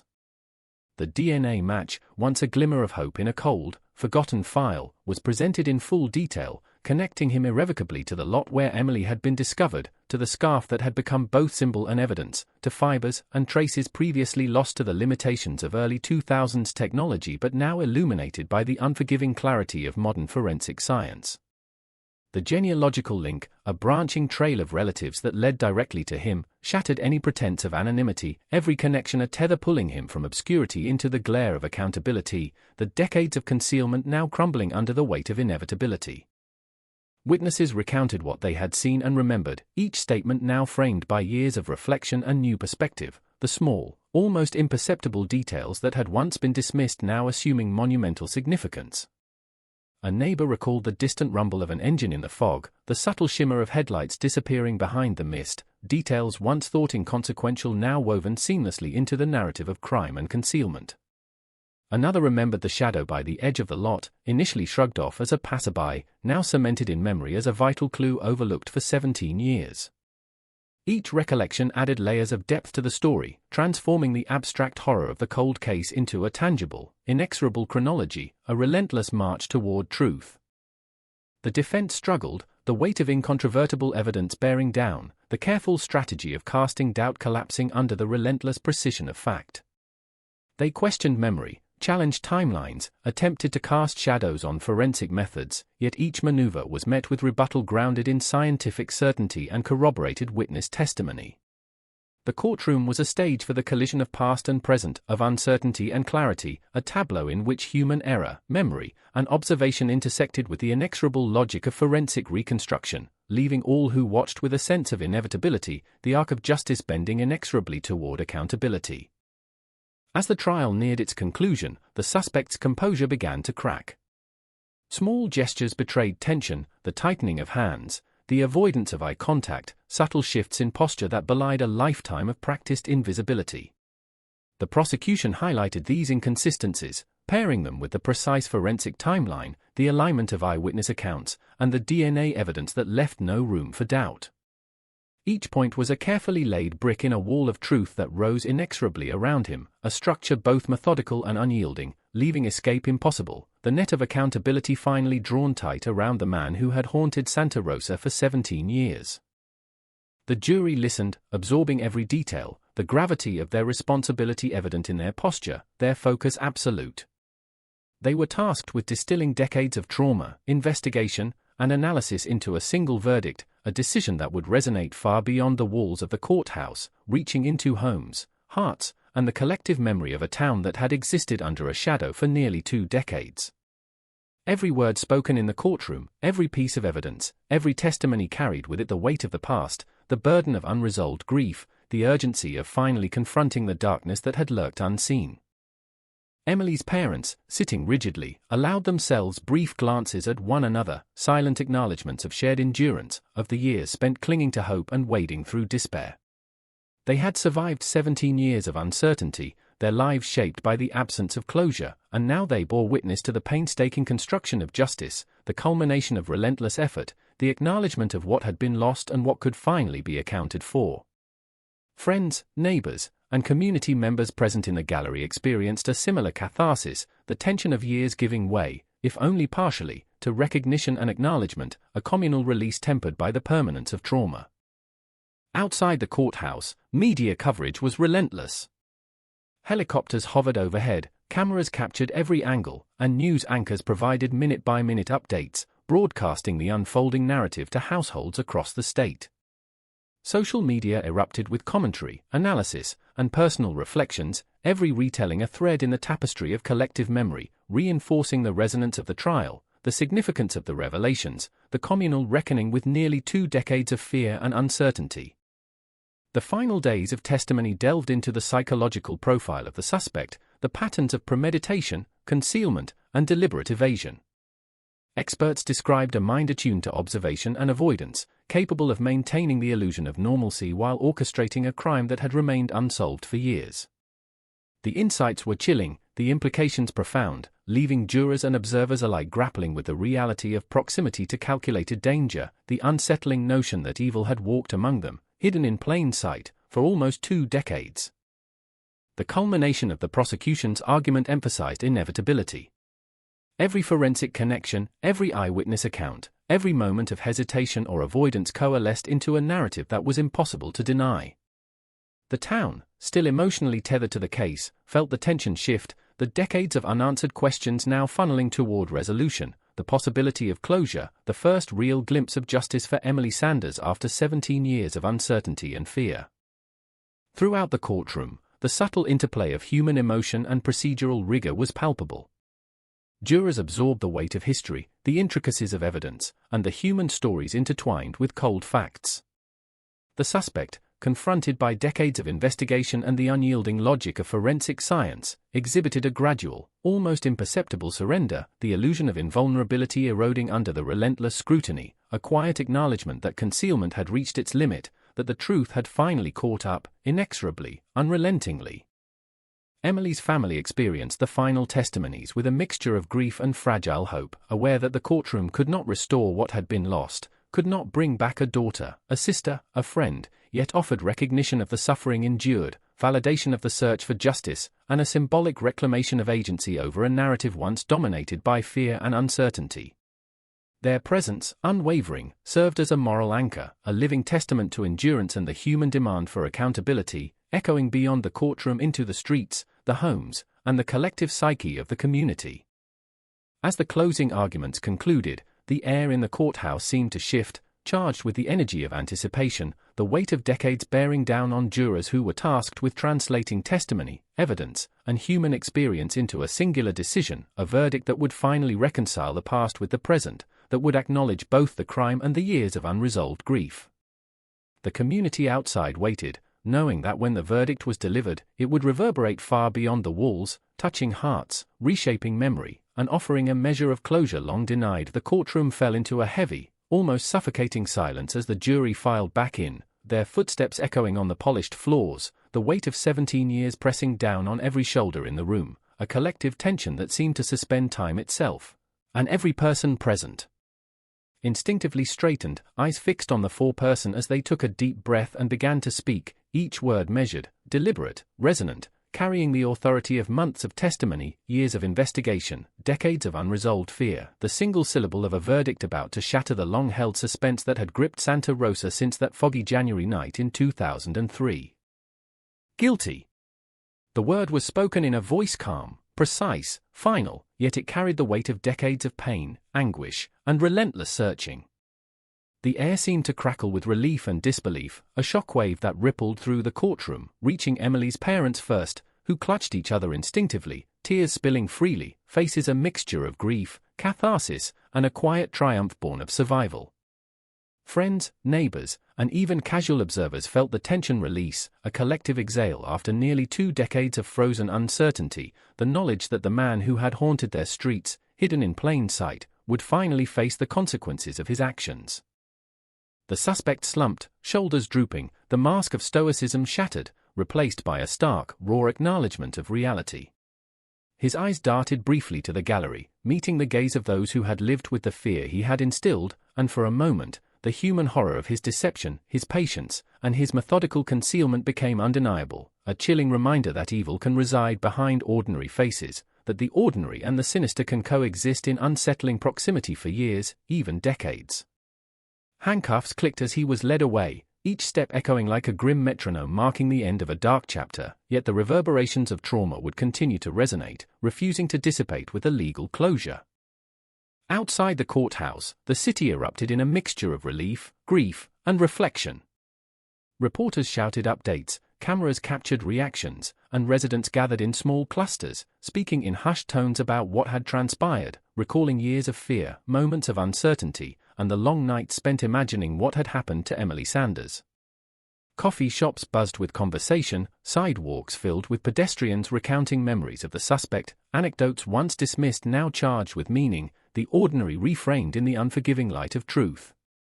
Social media platforms erupted in analysis and commentary, the story of one night in 2003 unfolding in real time across the digital landscape, connecting thousands who had followed, feared, and speculated for nearly 2 decades. The trial became a focal point not just of justice, but of memory, of communal reckoning. Forensic teams revisited the case files in public discussion, presenting the sequence of evidence that had led to conviction, the minute details of fibers, DNA, and genealogical analysis now celebrated as triumphs of science and persistence. Legal experts dissected courtroom strategy, the interplay between defense and prosecution, and the way decades of cold case work culminated in a verdict that was at once inevitable and shocking, a demonstration of the endurance required to confront crimes that linger beyond the immediate horizon of fear. Emily's parents walked out of the courthouse under the watchful eyes of press and community alike, the winter sun glinting off wet streets, a reminder that life continues, even in the shadow of tragedy. Their faces reflected the duality of relief and sorrow, a bittersweet reconciliation with a reality they had long resisted, the tangible acknowledgement of justice paired with the enduring absence of a daughter whose life had been cut short. They spoke little, words unnecessary in the presence of years of shared understanding, their steps measured, their grief a quiet force that resonated far more powerfully than any statement, echoing through the hearts of those who had followed the case, who had feared for Emily, who had lived alongside the uncertainty for almost 2 decades. The suspect was remanded to custody, processed, and led to a facility where the reality of his confinement set in, a stark contrast to the freedom he had carefully maintained for 17 years. Officers involved in the case reflected on the journey, the meticulous nature of investigation, the painstaking patience required to connect threads scattered across time, space, and human memory. For them, the case represented both triumph and reminder, the triumph of justice finally delivered, the reminder that human evil can be patient, cunning, and deeply embedded within ordinary life, a force not easily detected without vigilance, insight, and persistence. Within the town, conversations continued to orbit the tragedy. Parents recounted stories to children about caution, about vigilance, about the need to look beyond the obvious, about the way one night can reverberate for decades. Friends reflected on personal memories of Emily, their anecdotes transformed into lessons, into warnings, into remembrances that bound the community together in grief and in solidarity. Local schools held discussions about safety and awareness, counselors guided students and families through reflections on vulnerability, the resonance of past trauma, and the meaning of closure, blending education with emotional acknowledgement. Meanwhile, the courthouse itself became a symbol, a physical reminder of the passage from fear to accountability, from mystery to resolution. Hallways echoed with the whispers of observers, some recounting their personal connection to the case, others analyzing the procedural journey that led to the final verdict, each footstep a resonance of the weight of years, of persistence, of the relentless pursuit of truth that had finally pierced the veil of nearly 2 decades of uncertainty. Photographs of Emily, once confined to news archives, were now displayed in memorials, a tribute to life interrupted, a symbol of resilience and communal remembrance, a visible reminder that tragedy need not be forgotten even as justice is served. Forensic breakthroughs, once limited by early 2000s technology, were hailed as instrumental in solving the case. DNA extracted from fibers, long dormant and unmatchable, became a key link, demonstrating the profound impact of scientific evolution on cold cases. Genetic genealogy provided the pivotal connection, tracing distant relatives to the suspect and collapsing years of ambiguity into a clear trajectory toward accountability. The intersection of human observation, meticulous investigation, and technological advancement became the centerpiece of post-trial analysis, a testament to the evolution of justice and the persistence required to confront crimes long obscured by time. Community reflection deepened as the media spotlight lingered. Conversations in cafes, supermarkets, and workplaces shifted from fear to analysis, from grief to education, the collective psyche absorbing the implications of decades-long evasion, the unsettling reality that evil had walked unnoticed through ordinary streets, blending with everyday life, and the necessary vigilance that human communities must maintain to confront such dangers. Social media memorials and online discussions became repositories for communal grief and analysis, sharing memories of Emily, reliving the investigative journey, and commemorating the persistence of law enforcement and forensic science that had finally achieved resolution. Emily's friends and extended family navigated the delicate balance between celebration of justice and mourning for loss. Gatherings were marked by silence and conversation, by shared recollections and acknowledgement of trauma, the duality of relief and lingering sorrow palpable in every interaction. The personal histories of those present became intertwined with the legal narrative, a fusion of lived experience and judicial outcome that underscored the enduring impact of the crime, the necessity of closure, and the permanence of memory. The suspect, now incarcerated, became a case study for behavioral analysts and criminologists. His actions, avoidance strategies, and prolonged evasion were examined with clinical interest, revealing patterns of manipulation, calculated concealment, and methodical premeditation. Studies highlighted the intersection of ordinary life and extraordinary crime, providing insight into the capacity for human deception, the subtleties of behavioral concealment, and the necessity for persistent vigilance, forensic innovation, and institutional memory in confronting long-standing criminal activity. Though the legal battle had concluded, the emotional echoes persisted. Streets, though no longer tense with uncertainty, remained haunted by memory, each corner and alleyway a reminder of absence, of trauma, of lives forever altered. Residents continued to recount small details from 17 years prior, moments previously dismissed now imbued with significance, the ordinary transformed into markers of vigilance, lessons in observation, and the stark reminder that evil can remain hidden until relentless pursuit brings it to light. Emily's parents, though carrying the weight of irreversible loss, found solace in acknowledgement and justice.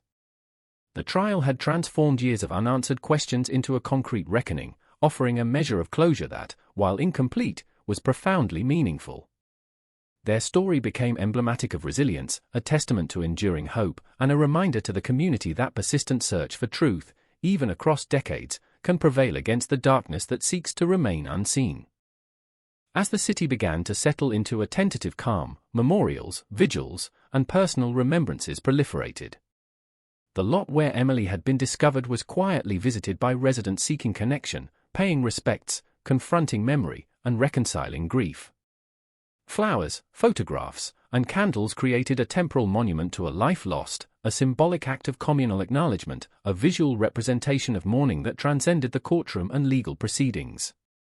The collective memory of Santa Rosa was forever altered, but the resilience of community, the endurance of human vigilance, and the ultimate triumph of justice stood as enduring testaments to perseverance and moral accountability. The courthouse emptied slowly, echoes of footsteps lingering like whispers of the past, yet the story of Emily Sanders did not end with the verdict. The city carried the weight of 17 years of uncertainty like a shadow stitched into every street corner, every streetlight, every fog-drenched alley that had once held the secrets of her final night, and as detectives returned to the precinct to finalize reports, organize evidence, and archive files for future reference, the emotional resonance of the case hung over them like a specter, a reminder that justice, though achieved, could never undo the trauma that had defined nearly 2 decades of fear and mourning.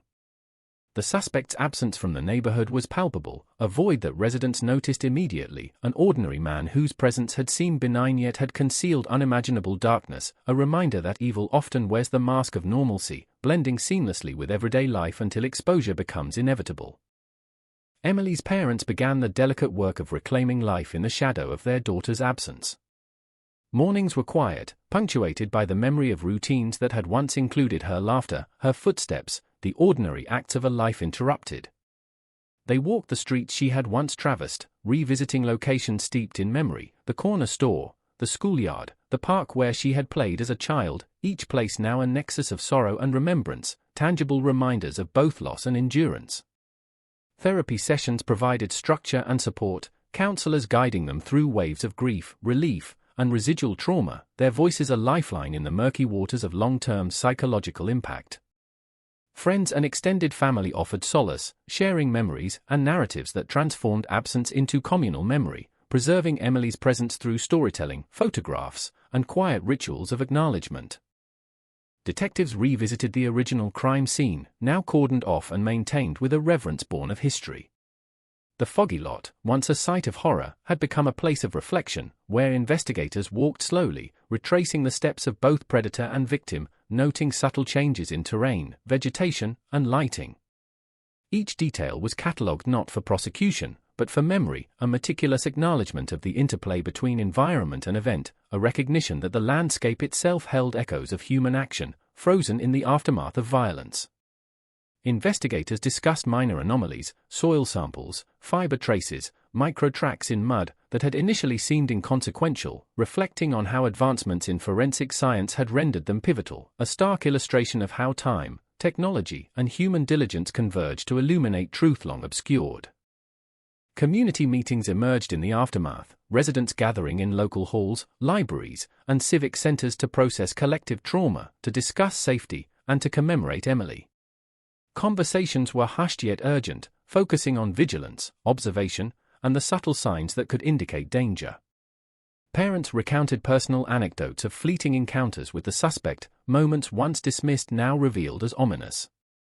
The town collectively grappled with the unsettling notion that one ordinary figure had concealed extraordinary malice, reinforcing lessons in awareness, responsibility, and the fragility of perceived safety.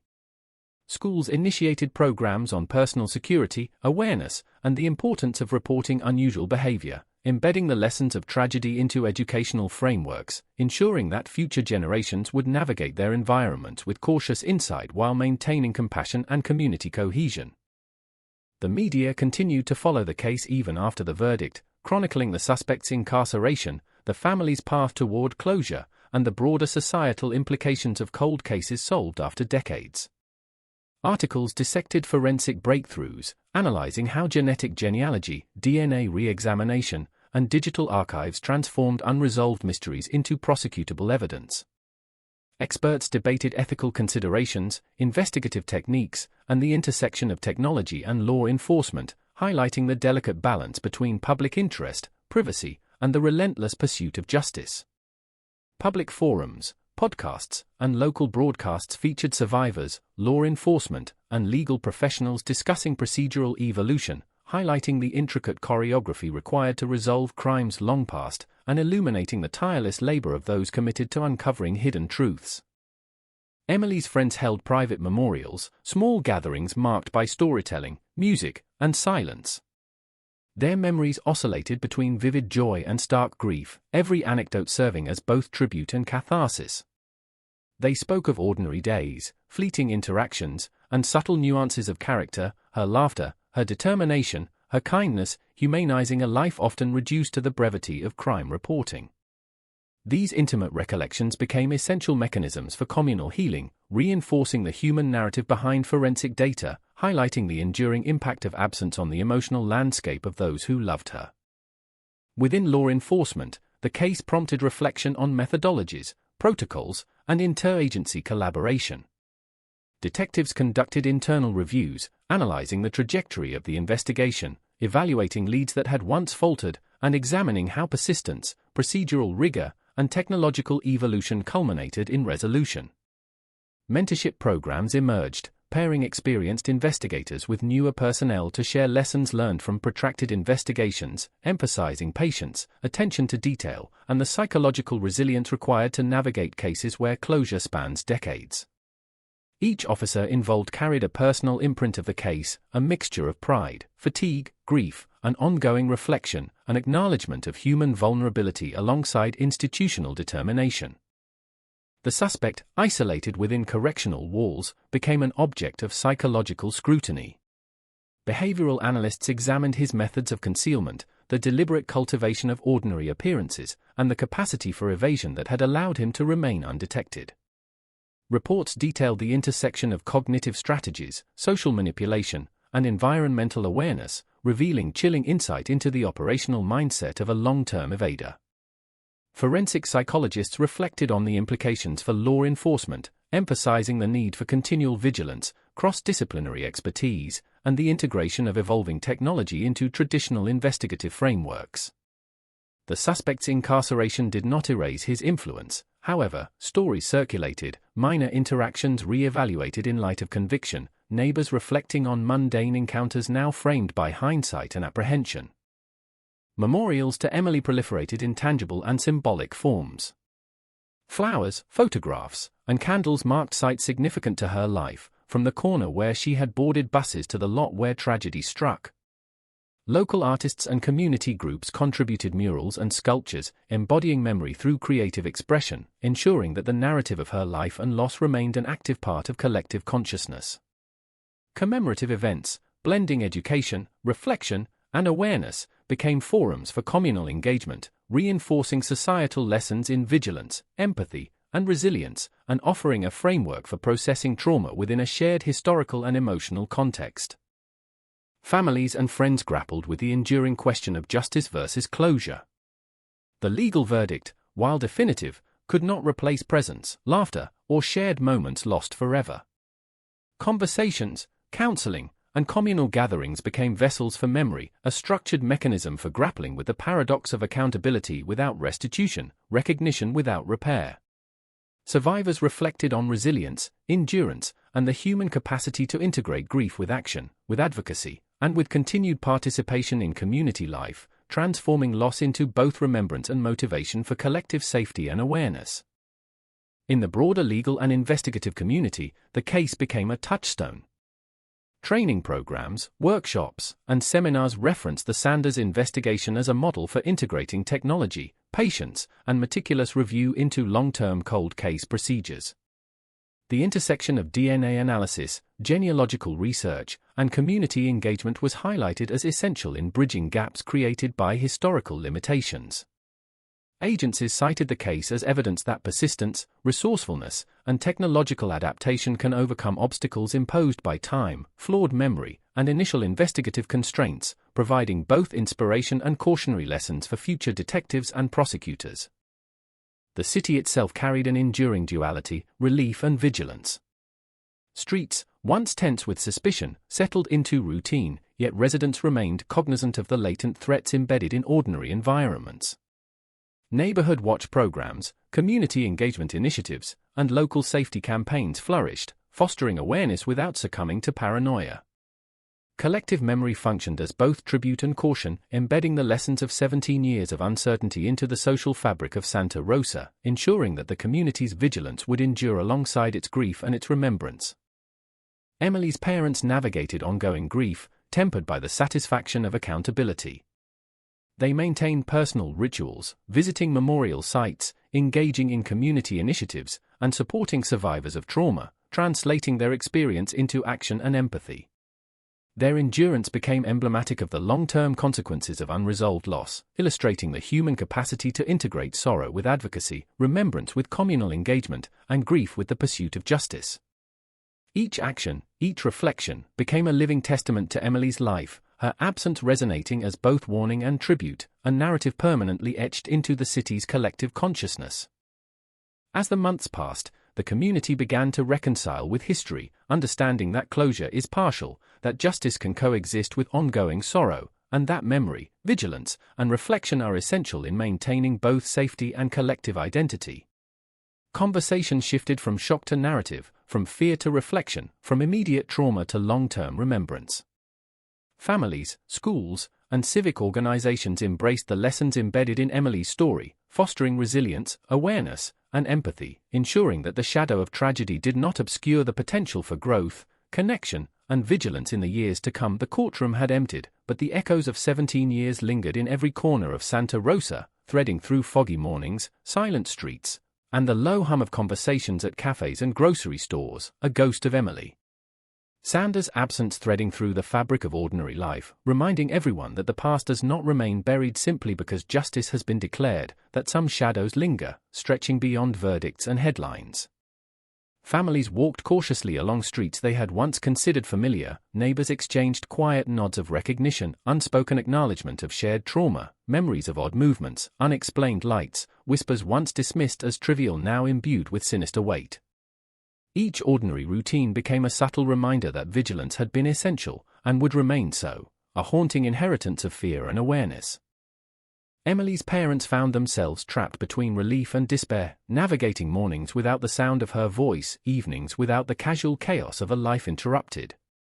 Their grief was both raw and regimented, interspersed with therapy sessions, community support meetings, and quiet moments of remembrance that punctuated each day. They visited the park where Emily had once played, the street corners where she had lingered with friends, the schoolyard where laughter had echoed, turning absence into ritual, memory into tangible acknowledgement. Friends and family gathered in informal memorials, recounting small stories of her life, reliving moments of joy and ordinary innocence, binding the community together in grief, love, and reflection.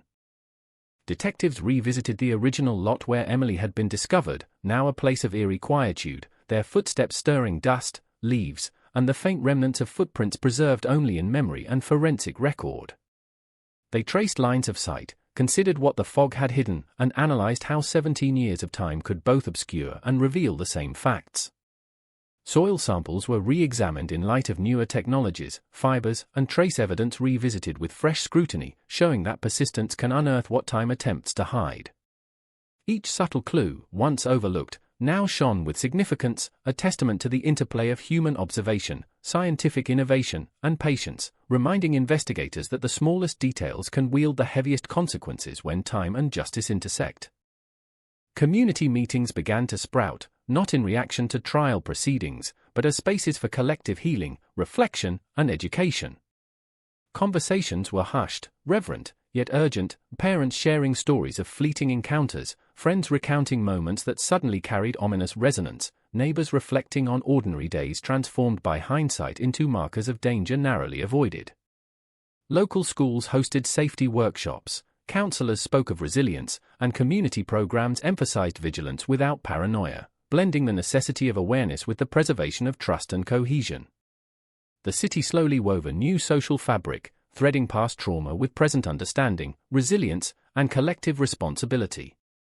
Meanwhile, the suspect, isolated behind concrete walls and iron bars, became a study in psychological persistence and concealment. Analysts dissected his methods, noting the cultivation of ordinary routines, meticulous attention to appearances, and calculated social interactions that allowed him to evade detection for nearly 2 decades. Reports detailed behavioral patterns, avoidance strategies, and subtle manipulations, providing chilling insight into how human cunning can exploit gaps in observation, memory, and institutional oversight. His existence became a cautionary tale, a subject of study for law enforcement, forensic psychology, and criminal justice programs, emphasizing the intersection of intellect, patience, and malevolence in cases that span decades. Emily's friends and classmates processed the aftermath in small, intimate gatherings. They recalled everyday moments now laced with tragic significance, a smile shared, a wave, a fleeting conversation. The ordinary became monumental, a reminder of what had been stolen, a testament to the human capacity for memory to preserve both joy and loss. Their reflections were bittersweet, a mixture of relief at justice and the deep sorrow of absence, transforming personal grief into collective remembrance.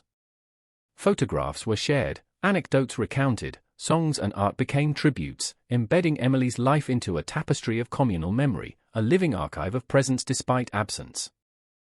The media coverage evolved, shifting from trial excitement to reflective documentation. Reports analyzed the trajectory of investigation, forensic breakthroughs, and the evolution of cold case methodology. Genetic genealogy, previously obscure, became a focal point, illustrating how science and persistence converge to illuminate truths hidden by time. Commentaries explored societal implications, community resilience, and the moral responsibility to confront past trauma while advocating for systemic improvements.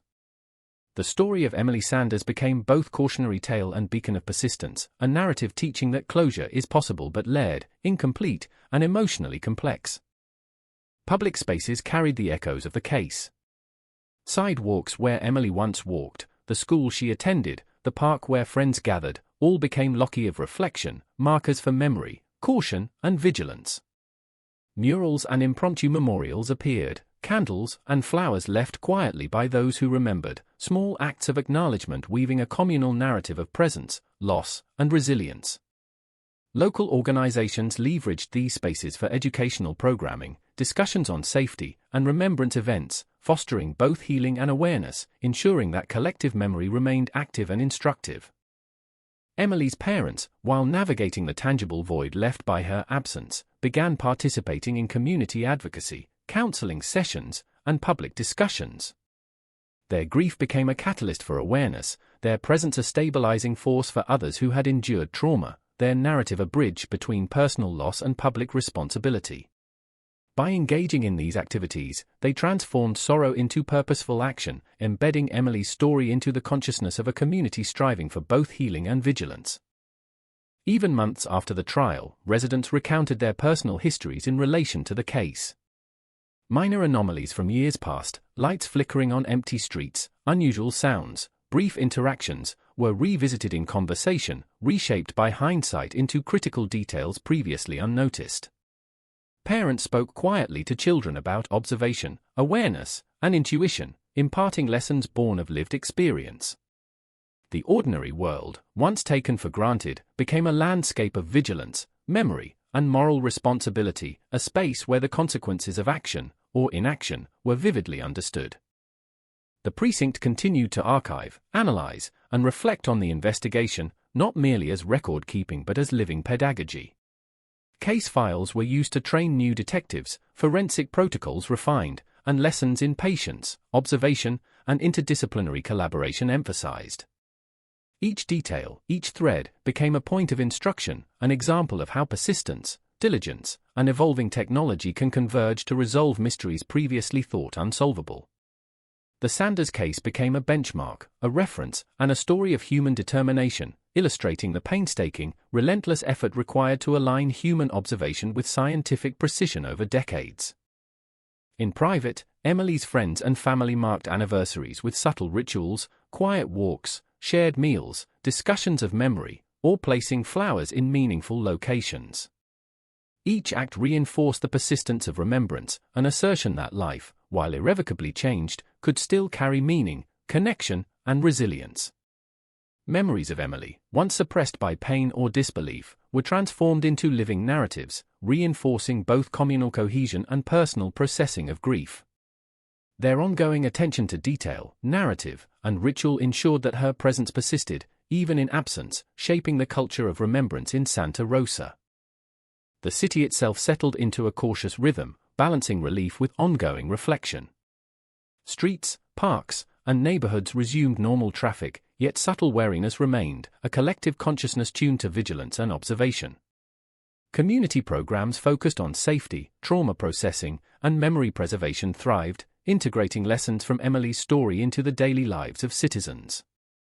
The past had become inseparable from the present, a reminder that closure in law does not erase emotional or social echoes, and that resilience requires both acknowledgement and active participation in the communal narrative. Even as the years stretched forward, the shadow of the case lingered. Those who had been teenagers when Emily disappeared recalled her face with clarity, retelling stories to younger generations, passing along both warning and tribute. Conversations in homes and classrooms referenced the case as a lesson in human observation, the potential for hidden danger, and the necessity of persistence and vigilance. The narrative of Emily Sanders became a living memory, intertwined with the town's identity, a constant reminder of both tragedy and resilience, loss and accountability, darkness hidden in ordinary places and the light that comes from relentless pursuit of truth. Even as Santa Rosa tried to return to ordinary rhythms, the shadows of Emily Sanders' disappearance and the years it lingered unsolved clung stubbornly to the streets, creeping through fog-laden corners, alleyways, and quiet parks where children still played unaware of history pressed upon the pavement. Residents walked with subtle caution, eyes flicking toward movement in the periphery, each passing stranger a reminder that evil can be ordinary, that concealment thrives in plain sight. Old memories stirred spontaneously, a flicker of headlights, a laugh from the distance, the faint hum of a motor, all resonated with the weight of 17 years, subtle cues the town had once dismissed but now understood as pieces of a larger, sinister puzzle. Investigators occasionally returned to the original scene, not because the crime itself demanded it, but because memory and intuition often reveal what evidence alone cannot, the human mind reconstructing, cross-referencing, questioning, probing for gaps that had once allowed darkness to persist. Emily's parents carried their grief through these streets like a second skin, a mixture of protective vigilance and aching absence. Every familiar corner recalled her footsteps, every schoolyard bench echoed the sound of laughter now gone. Friends and neighbors visited, sharing recollections, reliving ordinary moments imbued with new significance, the tilt of her head when listening, the casual wave to a friend, the way she lingered at the corner store, unaware that a predator's gaze had been just beyond the fog. Each memory was a shard of light and shadow, fragments of life rendered fragile by the violence that had stolen it. Together, they wove a tapestry of remembrance, one that honored Emily's presence while confronting the lingering terror of absence. Detectives revisited the case files with renewed intensity, combing through minutiae that had once seemed inconsequential, small anomalies that had evaded scrutiny. Fibers, footprints, and faint impressions in soil were cross-checked against technological advancements in DNA extraction and genetic genealogy. Items once deemed trivial, clothing fragments, a scrap of receipt, a distorted surveillance image, were examined with painstaking care. Patterns began to emerge where once there had been only noise, revealing subtle consistencies in behavior, small indicators that, if noticed earlier, might have narrowed the search. Each breakthrough was tempered by the haunting reminder that justice had finally arrived, yet countless ordinary details, overlooked for 17 years, had shaped the trajectory of both investigation and trauma. Community forums reflected a mixture of relief and enduring unease. Residents gathered in libraries, town halls, and school auditoriums, sharing stories, voicing fears, and analyzing the layers of complexity embedded in the case. Parents recounted minor interactions that, in hindsight, appeared ominous. Friends revisited fleeting moments that had once seemed ordinary. Neighbors debated what they had noticed and dismissed. Conversations oscillated between grief, anger, and awe at the relentless effort of law enforcement, creating a communal narrative that fused memory with analysis, mourning with learning, and fear with empowerment. Lessons in observation, awareness, and the fragility of trust became central to discussions, each retelling reinforcing both the horrors of the past and the strategies necessary to safeguard the future. The suspect's incarceration became a focal point of professional scrutiny. Behavioral analysts dissected patterns of evasion, camouflage, and social integration, detailing the meticulous strategies that had allowed him to remain invisible within the community. His ability to cultivate ordinariness, to blend into familiar neighborhoods, and to manipulate perception for nearly 2 decades was described as both chilling and instructive. These insights were disseminated through law enforcement training sessions, seminars, and academic analyses, providing a template for understanding long-term concealment and the psychological intricacies of offenders capable of sustaining such duplicity over time.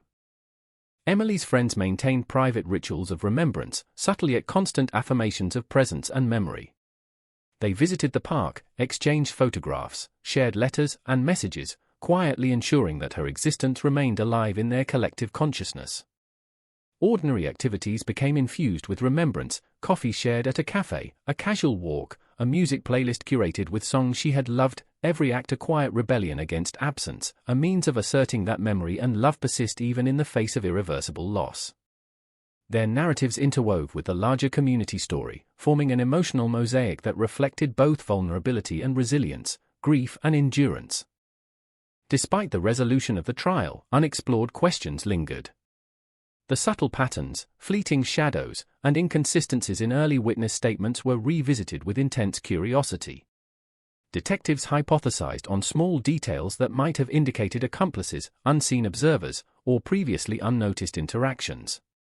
While evidence had firmly convicted the primary suspect, the human tendency to question, to probe, to ensure completeness remained, a testament to the complexity of truth, the persistence of doubt, and the relentless need for closure in a world where memory, perception, and chance intersect with crime. Each minor anomaly, each overlooked clue, became a focal point for discussion, not in court, but in the quiet minds of those who refused to let uncertainty dominate, those who understood that the past can never be entirely reclaimed, yet must be rigorously examined. The city itself seemed to pulse with dualities, relief and lingering fear, justice achieved and trauma unresolved, ordinary life and haunting memory. Streets familiar for years suddenly held new meanings, ordinary houses and cars were reinterpreted through lenses of caution and recollection. Schools incorporated narratives from the case into educational discussions, emphasizing personal awareness, communal responsibility, and the critical importance of reporting seemingly trivial details. Civic organizations hosted workshops on resilience, vigilance, and memory, embedding the lessons of 17 years of absence and fear into the culture of everyday life. The past had become a permanent layer, shaping interactions, shaping vigilance, shaping collective consciousness. In quiet moments, Emily's parents revisited the night that had altered everything. They walked the foggy streets, observed the familiar landmarks, and felt the weight of unanswered questions, shadows of moments that would forever remain beyond recovery. Every step was a dialogue with memory, grief, and justice, an effort to reconcile the permanence of loss with the partial closure of accountability. Through these rituals, they navigated a terrain where absence and presence coexisted, where memory acted as a lifeline to what had been, and where the faint glimmers of peace were woven into the dense fog of reflection and enduring sorrow. Within law enforcement, the Sanders case became a template for cold case methodology. Teams reviewed every stage, from initial reports, witness interviews, and fieldwork to the integration of modern forensic technology, digital evidence, and genealogical analyses. The narrative highlighted how ordinary patience, coupled with innovation and persistent scrutiny, could transform dormant cases into solved investigations.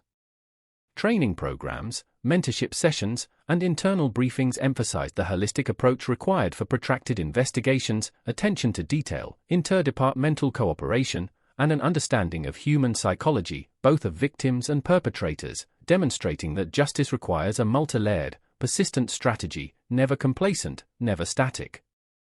Emily's friends and classmates continued weaving stories into communal memory. Recollections of ordinary days, minor interactions, and personal quirks became more than nostalgia, they became tools for resilience, for advocacy, and for education. Their shared narratives reinforced the emotional and social fabric of Santa Rosa, ensuring that Emily's presence was perpetuated through storytelling, ritual, and subtle acts of remembrance. Ordinary objects, photographs, toys, clothing assumed symbolic weight, bridging absence with memory, trauma with tribute, and grief with the persistent assertion that a life, once lived, is never truly erased. Even as the city gradually resumed routine activity, subtle signs of the past permeated everyday life. Streetlights, sidewalks, and corners carried traces of memory, conversations were tinged with caution, and residents remained attentive to minor anomalies, whether a fleeting shadow, a misaligned mailbox, or an unfamiliar vehicle.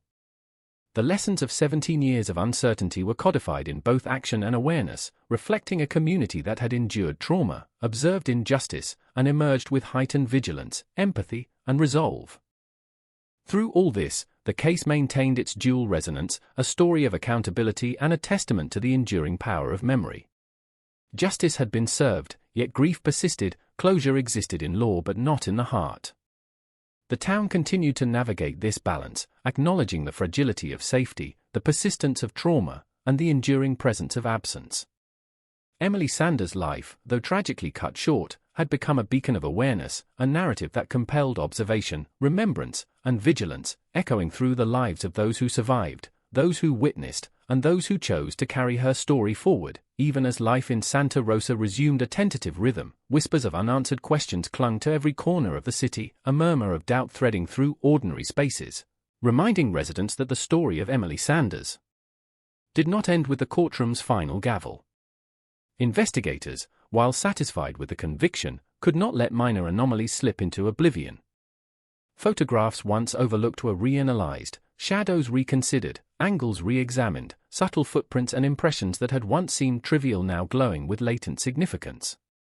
Each detail, each hesitation in witness testimony, each unexplored lead was revisited with methodical intensity, a relentless pursuit of completeness, of understanding, of unearthing every facet of a night that had imprinted itself upon the city's memory. Emily's parents walked streets that seemed ordinary yet carried invisible threads of memory, every crosswalk, lamppost, and store doorway a silent testament to absence. Their eyes traced the patterns of light and shadow as if expecting to see her silhouette appear, fleeting and ethereal, a reminder that grief is never linear, never contained, never neat. Friends spoke in hushed tones about fleeting recollections, the sound of a laugh on a bus, a movement in the park, a glance exchanged in the distance, all magnified by hindsight into subtle indicators that had been missed, fragments that formed an emotional and psychological map of danger once concealed. Each retelling carried with it both solace and terror, the knowledge that life can be ordinary and yet hide extraordinary evil in plain sight. Within the precinct, cold case units meticulously reconstructed the timeline. Reanalysis of digital records, phone logs, and personal notes revealed micro-patterns in behavior, days when Emily had altered routes, minor inconsistencies in the suspect's accounts, faint signals in the environment that collectively illuminated a previously obscured narrative. Forensic teams explored lingering evidence, scraps of fibers, residual soil, microscopic traces that evaded detection in early 2000s protocols. Each piece, no matter how minute, was a potential revelation, a fragment of truth bridging time and memory. Specialists cross-referenced files against national databases, modern techniques offering clarity to shadows that had once defied comprehension. Community meetings gained a reflective, almost ritualistic intensity. Residents gathered in town halls, cafes, and libraries to discuss lessons learned, strategies for vigilance, and the implications of an ordinary man harboring extraordinary malevolence for nearly 2 decades. Conversations oscillated between horror, relief, and analysis. Parents spoke candidly with children about observation and intuition, neighbors exchanged recollections of fleeting encounters, friends debated the significance of minor anomalies. The city collectively acknowledged the fragility of safety, the necessity of attention to detail, and the power of communal memory to mitigate danger, embedding vigilance into the social fabric in subtle but enduring ways. Emily's friends maintained private observances, quietly documenting memories, creating scrapbooks, digital archives, and journals that preserved ordinary moments transformed by tragedy. They recounted her laughter, small acts of kindness, gestures of thoughtfulness, interactions that had once seemed inconsequential but now held profound weight. These narratives reinforced communal bonds, transmitting awareness, empathy, and memory to new generations. Ordinary objects, a book she had read, a coffee cup she had touched, a scarf left behind, became talismans of remembrance, bridging the living and the absent, grief and endurance, trauma and narrative. Law enforcement analysts delved deeper into the suspect's psychological profile. Behavioral patterns were scrutinized, the meticulous construction of an ordinary facade dissected, the subtle strategies of concealment examined. Analysts explored his capacity for patience, deception, and evasion, documenting strategies that had allowed him to navigate ordinary life without exposure for 17 years. The study became a reference for training, a cautionary example of human adaptability in the service of malice, and an object lesson in how ordinary appearances can mask extraordinary intent. Seminars and workshops distilled these findings into actionable intelligence for officers, investigators, and students of criminology alike. Even after the verdict, minor details continued to draw attention. Old neighbors revisited fleeting memories, a door left slightly ajar, a late-night car parked inexplicably, a misplaced package, a seemingly random visitor. Each memory, revisited through the lens of hindsight, formed a constellation of subtle cues previously invisible to perception. Detectives logged these recollections, cross-referenced them with known patterns, and discussed potential implications, not because they doubted the conviction, but because the human need to understand and map the contours of a complex tragedy persists long after legal resolution. Public spaces became living memorials. Parks where Emily had walked, corners where she had paused, streets she had crossed, each became imbued with a quiet significance, sites of both reflection and caution. Murals, candles, and photographs appeared spontaneously, acts of tribute and acknowledgement woven into the ordinary landscape. Schools incorporated these stories into curriculum, emphasizing awareness, community responsibility, and the subtle interplay between ordinary life and latent danger. Civic groups organized workshops on trauma, memory, and vigilance, embedding lessons from tragedy into the ongoing rhythm of city life, transforming grief into collective education, absence into enduring presence. Emily's parents continued to navigate personal grief while engaging publicly in subtle acts of advocacy. They participated in memorial events, spoke at local forums, and supported programs for trauma survivors. Their presence, quiet yet insistent, modeled resilience, demonstrating how sorrow can coexist with action, remembrance with practical engagement, and personal loss with societal contribution. These acts transformed private grief into communal empowerment, turning tragedy into instruction, absence into awareness, and pain into a form of enduring influence. The precinct continued to refine methodologies, ensuring that every stage of the investigation was documented, every minor clue preserved, and lessons disseminated. Case files became templates for future cold cases, seminars emphasized the integration of new forensic techniques with human observation, and mentorship programs paired experienced detectives with newcomers to transfer knowledge acquired over decades. The Sanders case became both cautionary tale and blueprint, illustrating that perseverance, technological adaptation, and psychological insight are indispensable in confronting long-term criminal concealment. Friends and family integrated remembrance into daily life. Walks along familiar paths, casual conversations, shared meals, and music selections became acts of narrative continuity, preserving Emily's presence in subtle, ongoing ways. Ordinary objects assumed symbolic weight, bridging absence with lived memory, grief with resilience, and trauma with ritual. These acts reinforced both personal healing and communal cohesion, transforming private sorrow into shared understanding, absence into continued relevance, and reflection into action. Santa Rosa itself remained infused with dualities, the relief of justice alongside the lingering resonance of trauma, the return to routine coexisting with heightened vigilance. Streetlights, crosswalks, and public spaces carried invisible threads of history, subtle cues guiding behavior, informing awareness, and reinforcing the lessons of 17 years of uncertainty. Schools, civic organizations, and families embedded these lessons into daily practice, ensuring that memory and vigilance persisted alongside ordinary life, a quiet infrastructure of awareness built from tragedy and resilience. Despite the passage of time, the shadow of Emily Sanders' case lingered. Residents recounted personal recollections, minor anomalies, and fleeting memories, transmitting these narratives to younger generations. Conversations emphasized observation, intuition, and communal responsibility, transforming the story of tragedy into a didactic tool, embedding awareness and vigilance into the consciousness of the city. The narrative of one young woman's disappearance and the long journey to justice became a living story, a framework for both personal and collective reflection, a cautionary reminder that ordinary life can conceal extraordinary malice, and that memory, attention, and persistence are essential defenses against unseen dangers. Even months after legal closure, the community remained attuned to subtle details, small indicators of behavior or environmental change that might otherwise go unnoticed. Residents discussed patterns of movement, environmental cues, and interpersonal interactions with renewed sensitivity, recognizing that vigilance is a continuous process, one that requires both observation and reflection.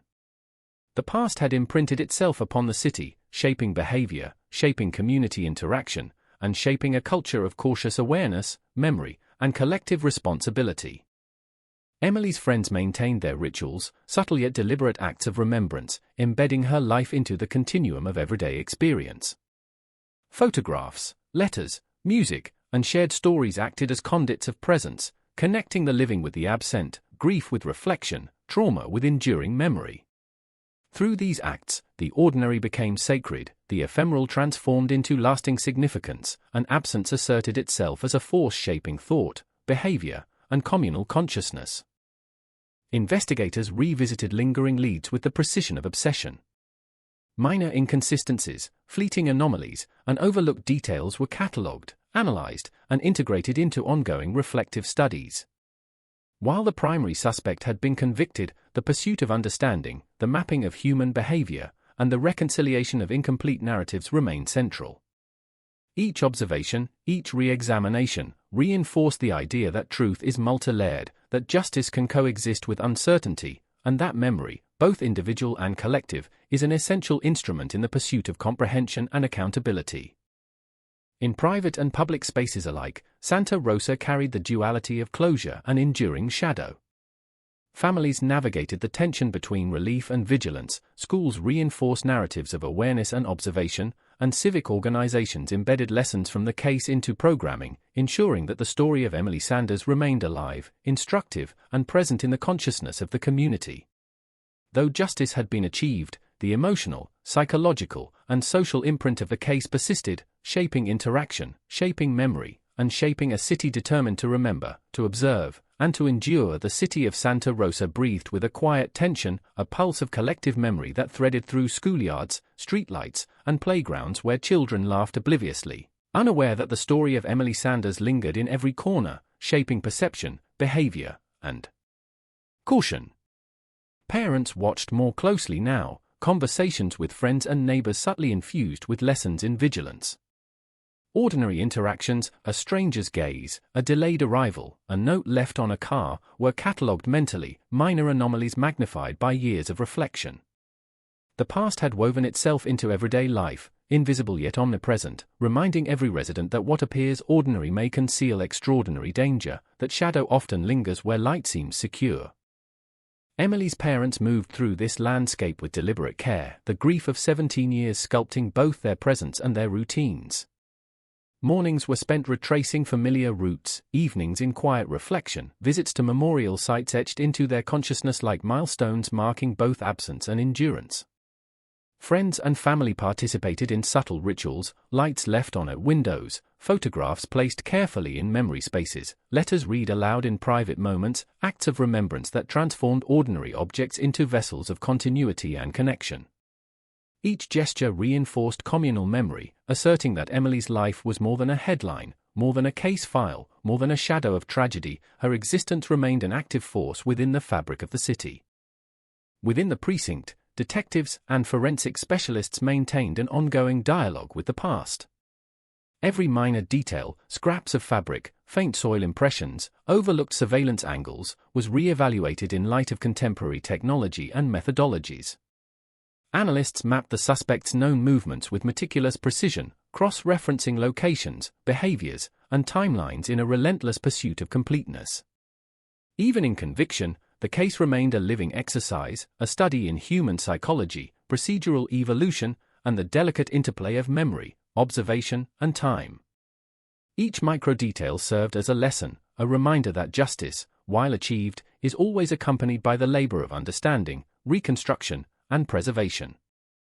Community forums became spaces of reflection and education. Local halls, libraries, and school auditoriums hosted discussions that bridged personal memory with civic awareness. Residents shared recollections of fleeting observations, strangers walking past, unusual lights in the night, minor interactions with the suspect that had seemed inconsequential yet now carried significance. Parents spoke candidly with children, teaching subtle vigilance, awareness, and intuition, embedding lessons from tragedy into ordinary routines. These gatherings fostered resilience, solidarity, and communal consciousness, transforming grief into guidance, fear into constructive engagement, and absence into enduring presence. Emily's friends maintained their own acts of remembrance, quiet yet potent, preserving memory through storytelling, art, music, and shared experiences. They visited parks and corners she had frequented, shared photographs and letters, and performed private rituals that transformed grief into continuity. Ordinary objects, a scarf, a notebook, a coffee cup, assumed symbolic weight, bridging absence and memory, grief and resilience, trauma and ritual. Through these actions, the past remained present, shaping social bonds, teaching awareness, and ensuring that Emily's story continued to influence the lives of those she left behind. Even as legal closure was achieved, lingering questions haunted investigators, psychologists, and the community alike. Minor inconsistencies, overlooked behaviors, and fleeting observations were revisited, analyzed, and integrated into ongoing understanding. Could there have been accomplices? Were subtle interactions indicators of broader patterns? While conviction addressed culpability, the human need to map, understand, and reconcile persisted, demonstrating that truth is layered, multifaceted, and perpetually subject to scrutiny. Every detail, however small, became a thread woven into the larger narrative of crime, memory, and justice. The precinct implemented lessons from the Sanders case into cold case training, emphasizing patience, persistence, and the integration of new technologies. Mentorship programs paired veteran detectives with newcomers, transferring knowledge of observation, analytical rigor, and procedural vigilance.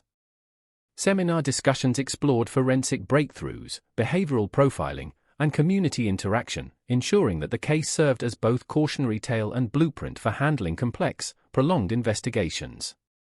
Analysts emphasized the importance of memory, intuition, and detailed record-keeping, demonstrating how small, overlooked anomalies can illuminate truths obscured by time.